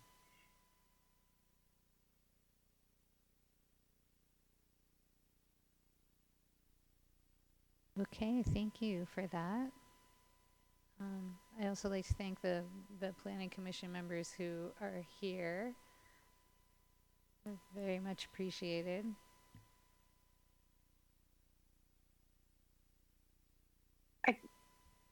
Mayor Pro Tem? Yes, go ahead. I guess, I mean, we've got the consultants here, so Marcus or Andrew, I mean, we went through this with you guys 10 years ago. We were all a lot younger then. But I mean, do you have, beyond the climate component, do you have any kind of hot button issues that you're seeing other cities kind of struggling with or navigating that we should have on the horizon for us in the next couple months? as they're, what's different about this plan versus in 2016.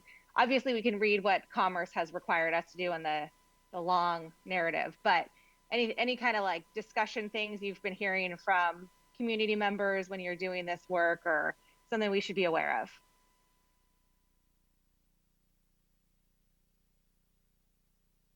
Great question.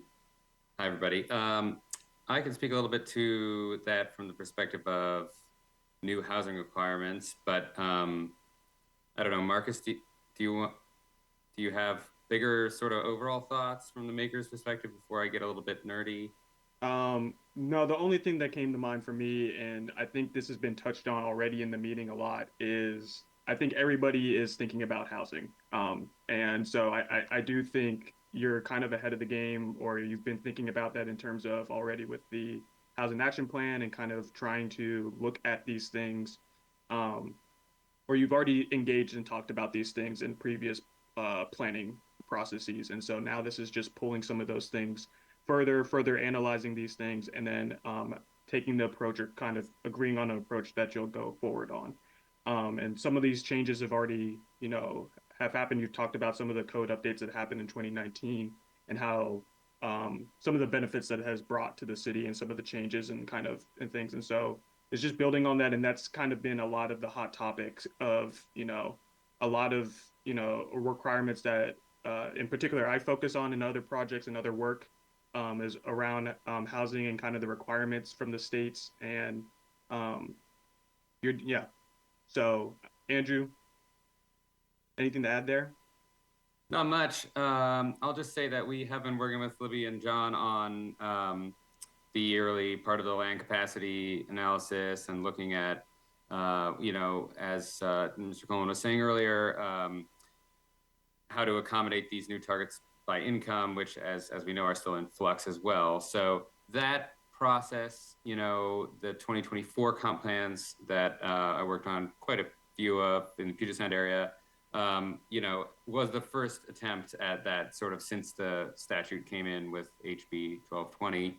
So I think there's been a lot of refinement of that process through the Department of Commerce updating their guidance things, and also just from us and everybody else working on a bunch of these other ones. So I think, in a way, Anacortes and the 2025 cities and counties are in a bit of a better position, because there's been a sort of a fair amount of this analysis that's been hashed out, and we're trying to sort of further understand exactly how the income bands are connected to housing types and things like that. So we look forward to diving into that further, but I think that's really, as Marcus said, the main change here from the state level is all the emphasis on housing, increasing density, providing for these income bands more explicitly. And then also, I guess, me and my colleague Ellen at Leland Consulting Group are also looking at your economic development element, and there isn't a ton of sort of new updated, rules or legislation or guidance even on that, beyond sort of updating what's there from the last time. But it'll be interesting to look into that, and we're looking forward to working on that with you all too, because especially with maritime industries being important, and we've heard about that tonight too, I think it's going to be interesting to think about, how that the future of the industry mix in Anacortes, and also how that relates to housing, because there is a strong connection as we've heard, repeatedly speak. So thanks.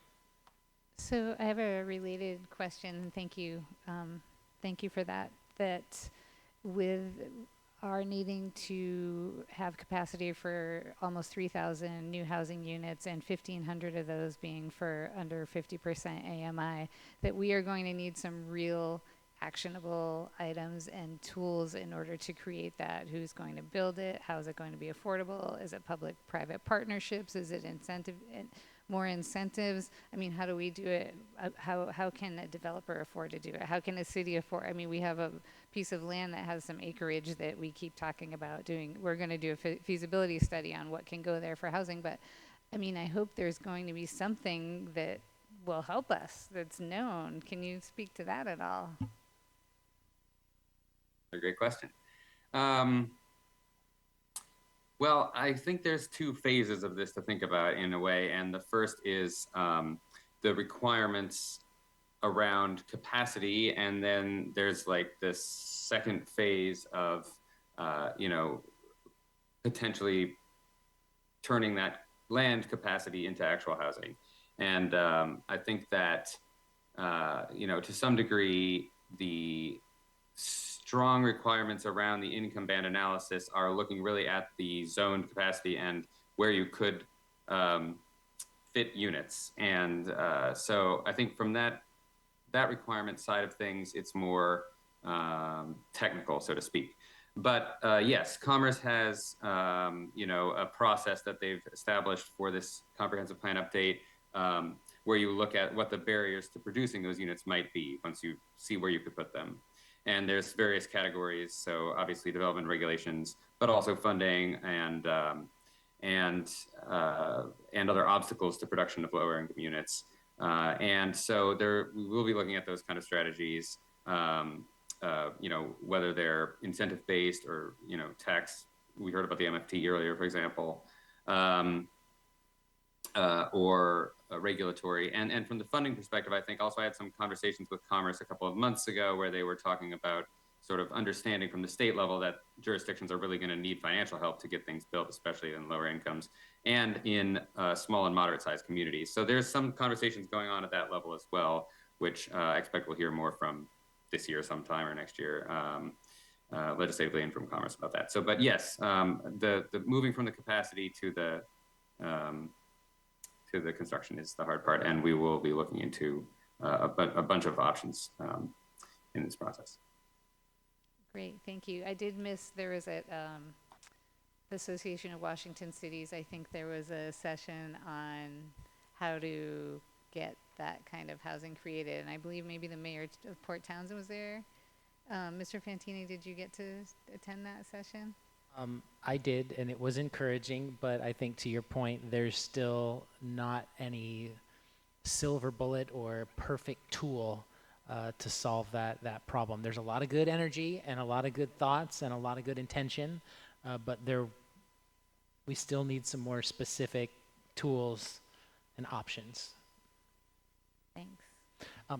Sorry, can I just also mention that? Please do. Makers and Leland really enjoyed working with you all on the Housing Action Plan last year. And so I recall some good conversations during that process, and we can go back. I think Marcus and I are going back and looking carefully at some of those recommendations in that document too, because I think, there's probably some starting points in there too that we could incorporate.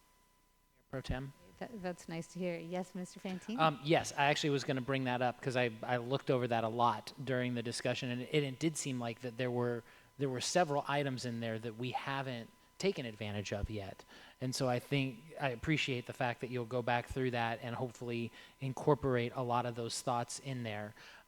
To an earlier comment from Mr. Coleman about how the county has decided that they're not going to accommodate. I think at one point in time they were going to do 10%. Now they're doing nothing. So that's new as of when you did your land capacity analysis. So does that change your findings in that land capacity analysis at all? And if so, can you tell me a little bit about that? Yeah, sure. Well, seeing as how we found out today, we haven't changed, updated the analysis, but it's on the to-do list. So we will be going back and looking at the revised targets and how that relates to your land capacity. As was indicated, it's a relatively small amount countywide because they were only taking 10% of those units in the rural areas. So I think between, Burlington, Mount Brandon, everyone, it's going to not, what I'm trying to say is there was a surplus of capacity to some degree in Anacortes for land zoned for, potential housing types that can serve lower incomes. So I don't anticipate that a small addition of, 10% countywide, that's just a few percent more in those income bands for Anacortes is going to significantly change that. But of course, we'll go back and revise the findings. So there is a twist to that I didn't talk about in detail is at the same time, they've also given us notice that they're not going to be able to allocate any population growth to the Swinomish Reservation urban growth area, which is just makes sense because they don't, the county doesn't have regulatory jurisdiction over that urban growth area, so they thought better of allocating growth to that area. So that's another couple hundred units through overall that was going to go to there that now is going to be dispersed amongst the other jurisdictions, and we have yet to see how they're planning to do that, but just another little slice, and probably some other things. Yeah, there's a third slice that brings up another more late breaking news from the Department of Commerce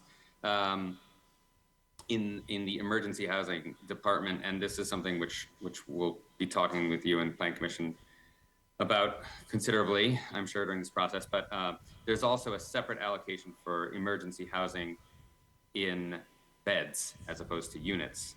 That every city also gets a portion of the countywide need for emergency housing. And there's a new requirement now to do a quantitative land capacity analysis. So looking at zones where you could build emergency housing shelters and making sure there's enough capacity in those zones for the allocation of emergency housing separately from permanent housing. Before, the Commerce guidance indicated that this analysis was not necessary given certain provisions in your zoning code about allowing emergency shelters. But about 2 weeks ago, we heard from them that they realized that their previous guidance was incorrect. And so we're going to add that onto the land capacity analysis as well. Mayor Pro Tem. Mr. Walters. I look forward to hearing more about that last bit. The bit about reallocation of the county allocation for 0 to whatever it was, that memo may have come out today, but they have been talking about it for months. So I think we have known that was coming. I don't anticipate it as a significant difference in the grand scheme. I mean, we're talking 3,000 units or whatever. So my question is this. You had mentioned the Housing Action Plan. We have this document. We deliberately adopted the Housing Action Plan as a menu of solutions to choose from, not as a guide to implement all of them. And I think that there are potentially quite a number of them that I would not support moving forward, and that the public will not support, and the public may react very negatively to. What is our thinking as to how we might filter those before they make it into a proposal that the public has to react to? Because we bypassed the conversation about those measures when we adopted the plan. We got the plan from the consultants, from you guys, from makers, and we adopted it because it was a good document as a menu of things to consider. And at the time that we actually go to implement that, some things may make more sense than when they had in the past. But I see danger ahead if we decide to move all of those measures forward as part of this comprehensive plan update. We will get sidetracked on individual items that we don't maybe want to spend time on or won't yield that many housing units. So I think we do need some kind of filtering mechanism at the outset.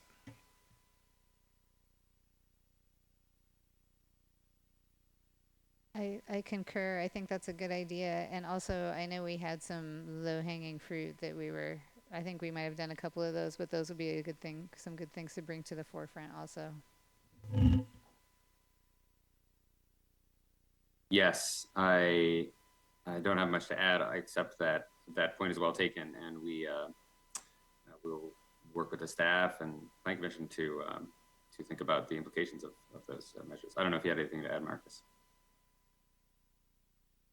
The only thing is, I think this is what this meeting and the following meeting will be looking for. And if there are kind of, as you talk and converse with each other and determine whether there are things that are kind of things that you might feel are just going to be off the table type of things, then it's good for us to kind of know early on in this section. But we also plan on whatever this process is part of analyzing all of these measures, right? And so it doesn't mean we have to commit to all of them as at this early phase, but we want to be able to commit to the ones that we can feel comfortable analyzing, and then as we go through the process, be able to make the decisions later on. Mayor, Mr. Fantini. sorry, if you were going to say something, I want to make sure you can. It's hard when you're facilitating, I'm sure, to then participate. So I just want to say, you had brought up emergency housing shelters, and as this is something to think about, and as we're trying to decide how we want to move forward on those types of things, are we going to be informed at all by any number of people in, like, will we have any data that speaks to how many residents we actually have in Anacortes that need that, not what we expect to have, but what we currently have right now that need those emergency shelters? Like, I mean, I think it would be easy to say, you know, we want to plan for this capacity, but maybe we don't have that capacity. Like, is there going to be some data-driven information on that? I might be able to partially answer that question based on conversations at the HACS committee with staff from the Salvation Army and also the AFC. They do have some motel rooms set aside for people, but not everyone is a good fit for those. Some of them, most of them have been tried, hasn't worked out. Anyway, I am gonna ballpark like five is what we heard very recently, that 5 people, 5 individuals. And of course that can vary, but they were pretty clear on that between the 2 organizations. So we do have some data to answer your question. Andrew, I don't know if you have the data in front of you. I want to say there's currently 28 beds, according to the housing action, the HAPT. That's a HAPT, yeah. And what is the number that we're being asked to achieve? Somewhere north of 50, I think. Yes, I think so. Give me a second to open it. Yeah, so Commerce has this tool called the HAPT, Housing. I'm going to get this right because it's the public record. Housing for All Planning Tool, right? Is that what it stands for? I can never remember.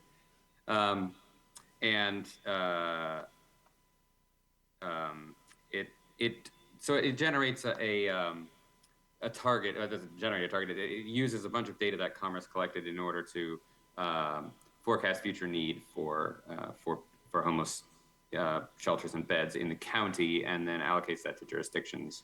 And it's a pretty complicated process. But yeah, there is an existing number of beds available in there. It doesn't, I mean, it's the number of beds, not necessarily the number of people. I think we would need to rely on service providers and the point in time count, all of which that data will be updated in the housing needs assessment background chapter of the housing element, which has an inventory of current, homeless needs in the city. I look forward to hearing more about that, because to the 5 between the 2 organizations, it's a big jump between 5 to 50. So I'm just. So we have well more than 5. Mayor Well, Pro Tem. we have 9 at the AFC. We have 5 kind of rotating at through the Salvation Army. I think they're counting some hotels, possibly the Holiday, as emergency beds, because the number was much higher than we would have otherwise estimated. I'd love some clarity on those. It's all available in the documents on our page. It is. Yeah. And the 5 that I mentioned were 5 that don't currently have an option with the existing beds. Got it. I'm Thank you. sorry. Yeah. I wasn't clear And on that. and yeah. those are estimates. So like they don't have details saying like there's 5 here, there's 9 here, there's X number there and there. Like that data is completely absent in the HAPT tool and the reported out data. That would not be something that they would even be allowed to report out. I don't believe. Mr. Walters. Yeah, keeping in mind, we have an existing shelter at the AFC. We have the motel voucher program, which functions as a shelter. We have these 5 individuals that have unmet needs that aren't currently in any kind of shelter, and we're talking a 20-year projection. So there's a lot more to it.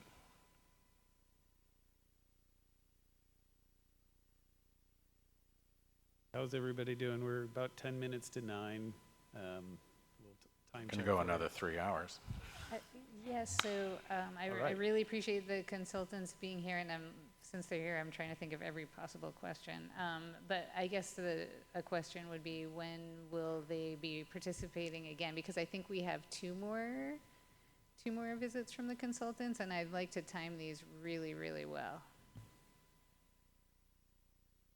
Well, they'll be at the open houses for sure, and we can talk about, access via, if it's, I'll speak for the consultant team a little bit, like, without them traveling, it's a little easier to do something like this. Okay, so we have options. We have options. Okay, great. One thing I wanted to get back to quickly was the housing action plan and things that we will decide that we don't want to pursue and things that we will decide that we do want to pursue. What the best method would be for doing that. I could volunteer the planning committee to sort of do the initial, bring ideas to full council, or we could all, I'm not sure what's, and the planning commission for sure, I think would be a great part of that. So what would the order do? Mayor we just Pro decide? Tem? Yes, Mr. Payne. Just as a suggestion, since it sounds like, as Mr. Walters mentioned, that there will be significant public interest in what we adopt from that, I would suggest that we go ahead and have the Planning Commission offer some recommendations and then possibly send that back here to us where the public, where we, of course, as a council can work on it, but then the public also would be able to have an opportunity to comment so that we could hear directly from them.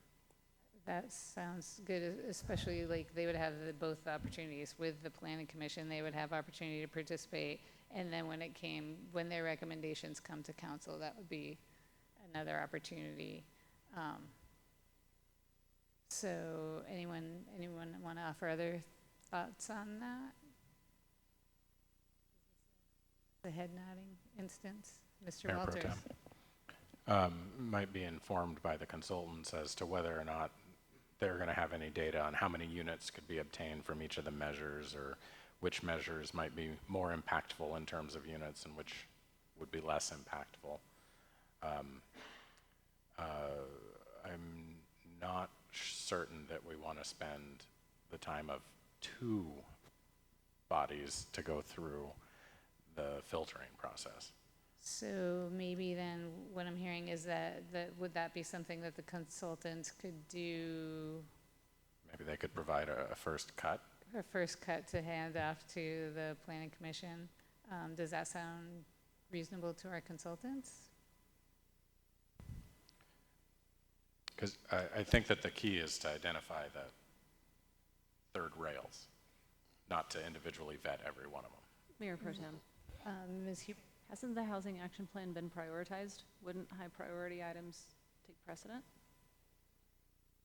I feel like the low-hanging fruit and the high priority ones definitely would. And what I'm wondering is if the consultants would have a better idea what the third rail is, or if we would living here. And maybe this isn't the right conversation to have right now, but Mayor Pro Tem?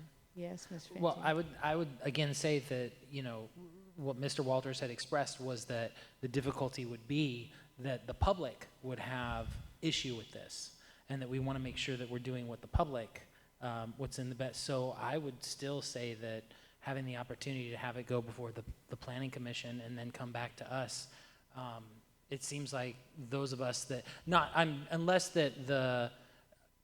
unless makers, the consultants, thank you, unless the consultants have like some direct information and knowledge that they want to share, I feel like the community members from our planning committee and then us up here would probably have a good take on it.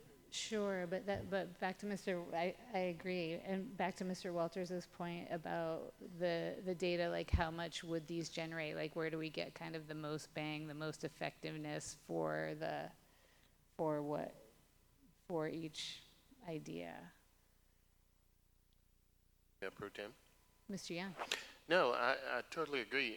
Early on, I said that, prioritizing those things that are important, given that so much is important, but just having that priority, given the timelines we've got, the resources, human resources as well as consultants. So, we do have much of the planning commission right here. I've been looking at them to see if there's any nodding of heads as we were saying, let's send some stuff over to you for you to do part of that. I think you also, I'm hoping you take on some of this piece. I'm sure you will. But, again, at the end of the day, it's the limit that we have is how much and when. And so I agree with some of the sentiment that part of it is us prioritizing what is most important and work our way down as best as we can. And so this would seem that would be part of it for me. So every once in a while, nod your head a little bit. And Mr. All right, Oliver? thank you. Thanks, Mr. Oh, Young. Oh, thank you. I was just going to say, glancing at the HAP again here, there's an implementation section with prioritized, with these actions prioritized in 3 categories, as was already alluded to, as well as sort of timelines for them. So that does get at the low-hanging fruit question, and I think the plan audit, to some degree, probably also looks at things that have occurred. But there's also, we did a pretty good survey that got a lot of response as part of the HAP, and we tried to integrate a lot of those results into there. So I think it may be useful to review that from our perspective, or planning commission, or however this process unfolds, because I think there is some initial indications, although it was a couple of years ago, of sentiment towards at least a lot of the big ideas in here, public sentiment, that is. And obviously it's really important to take that into consideration. So I think, yeah, I don't know. What do you think, Marcus? I mean, between us and Planning Commission and staff, I'm sure we can develop a strategy for sort of reviewing the prioritization of these and updating it. Yeah, I feel like there is a way of we could go about prioritizing. I would say at a high level that I think, in terms of trying to figure out which things politically or which things from the public point of view, or what things that you might be worried about, is going to be a harder question. But I do think as consultants, we can kind of pull back and figure out which things, based off of best practices, which things we've been seeing in other cities across the country, which of those things have been providing the biggest boosts, or the best solutions, or the best bang for your buck type of thing. And then we can kind of bring that list and prioritize that list kind of on a construct that way. I don't think we'll be able to, I think analyzing these for the details on how they might impact Anacortes particularly is something that we would need, much more time for. And so that's if the detail that is being asked for, kind of how it impacts Anacortes, you actually have to analyze each of these. But if it's kind of determining based off of best practices and our kind of what our expertise has been and our profession's been showing as kind of the things that have been working the best, we can do that prioritization between us and staff, and bring something back. That sounds. Oh, sorry, Mr. Walters, you go ahead. Just to give you an example, to bring it down to brass tacks, and there is a prioritization scheme in the document, but it's very high level. Like, all the form and intensity standards are high priority, and it's some of the form and intensity standards, I think, that may be problematic. So, for instance, one of them is to allow duplex cottages in all zones where cottages are allowed. So, show of hands, who wants to allow duplex cottages in more zones than they are allowed right now? So I think that we could send the Planning Commission off on a quest to spend 6 months talking about duplex cottages, or we could say, we're not going to do that one. Well, let's work on some of the more impactful ones, some of which I think we've already talked here tonight about making townhouses more possible in areas closer to our downtown core and those kinds of things. So I don't care who does it, but we got to be mindful of staff time and just total amount of time that can be spent doing this. I think it's relatively simple, especially if we start from where we did almost a year ago with that low-hanging fruit list, and see how many that council wants to do from that list. We may not want to do all of those. I mean, that might be pretty straightforward. And again, it would be akin to docketing. It would be a question of, do you want to further consider them? Or do you not want to have the conversation at all? So for instance, duplex cottages. So is that something we would take a run at our next planning committee meeting, or?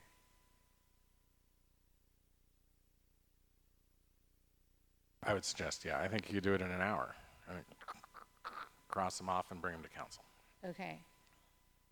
So we have a planning committee meeting next Monday.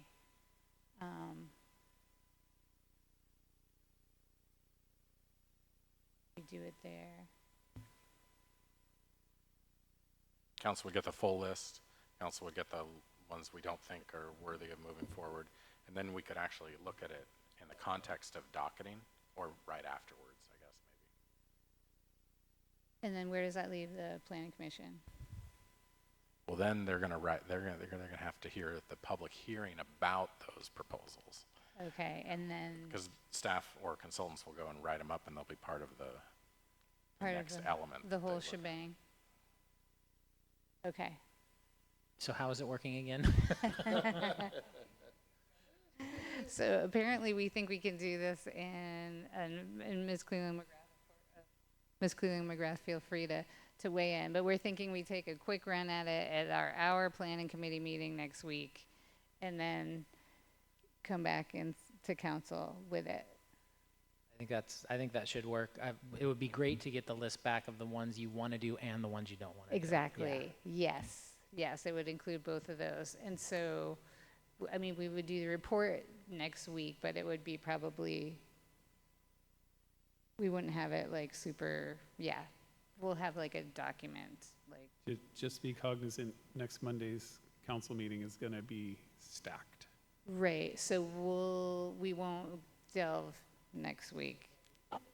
Yeah, it might be that next week because we still have planning committee. Okay, so we'll figure that part out as we go, but that's the plan. Planning committee will take a run at it and then bring it back. Okay? Whew. Nice work, everybody. Do we have any more questions or anything else for the good of the order? Well, thank you, everyone, for your stamina, your participation, and your caring so much about our town. You want to work on this. The meeting is now adjourned.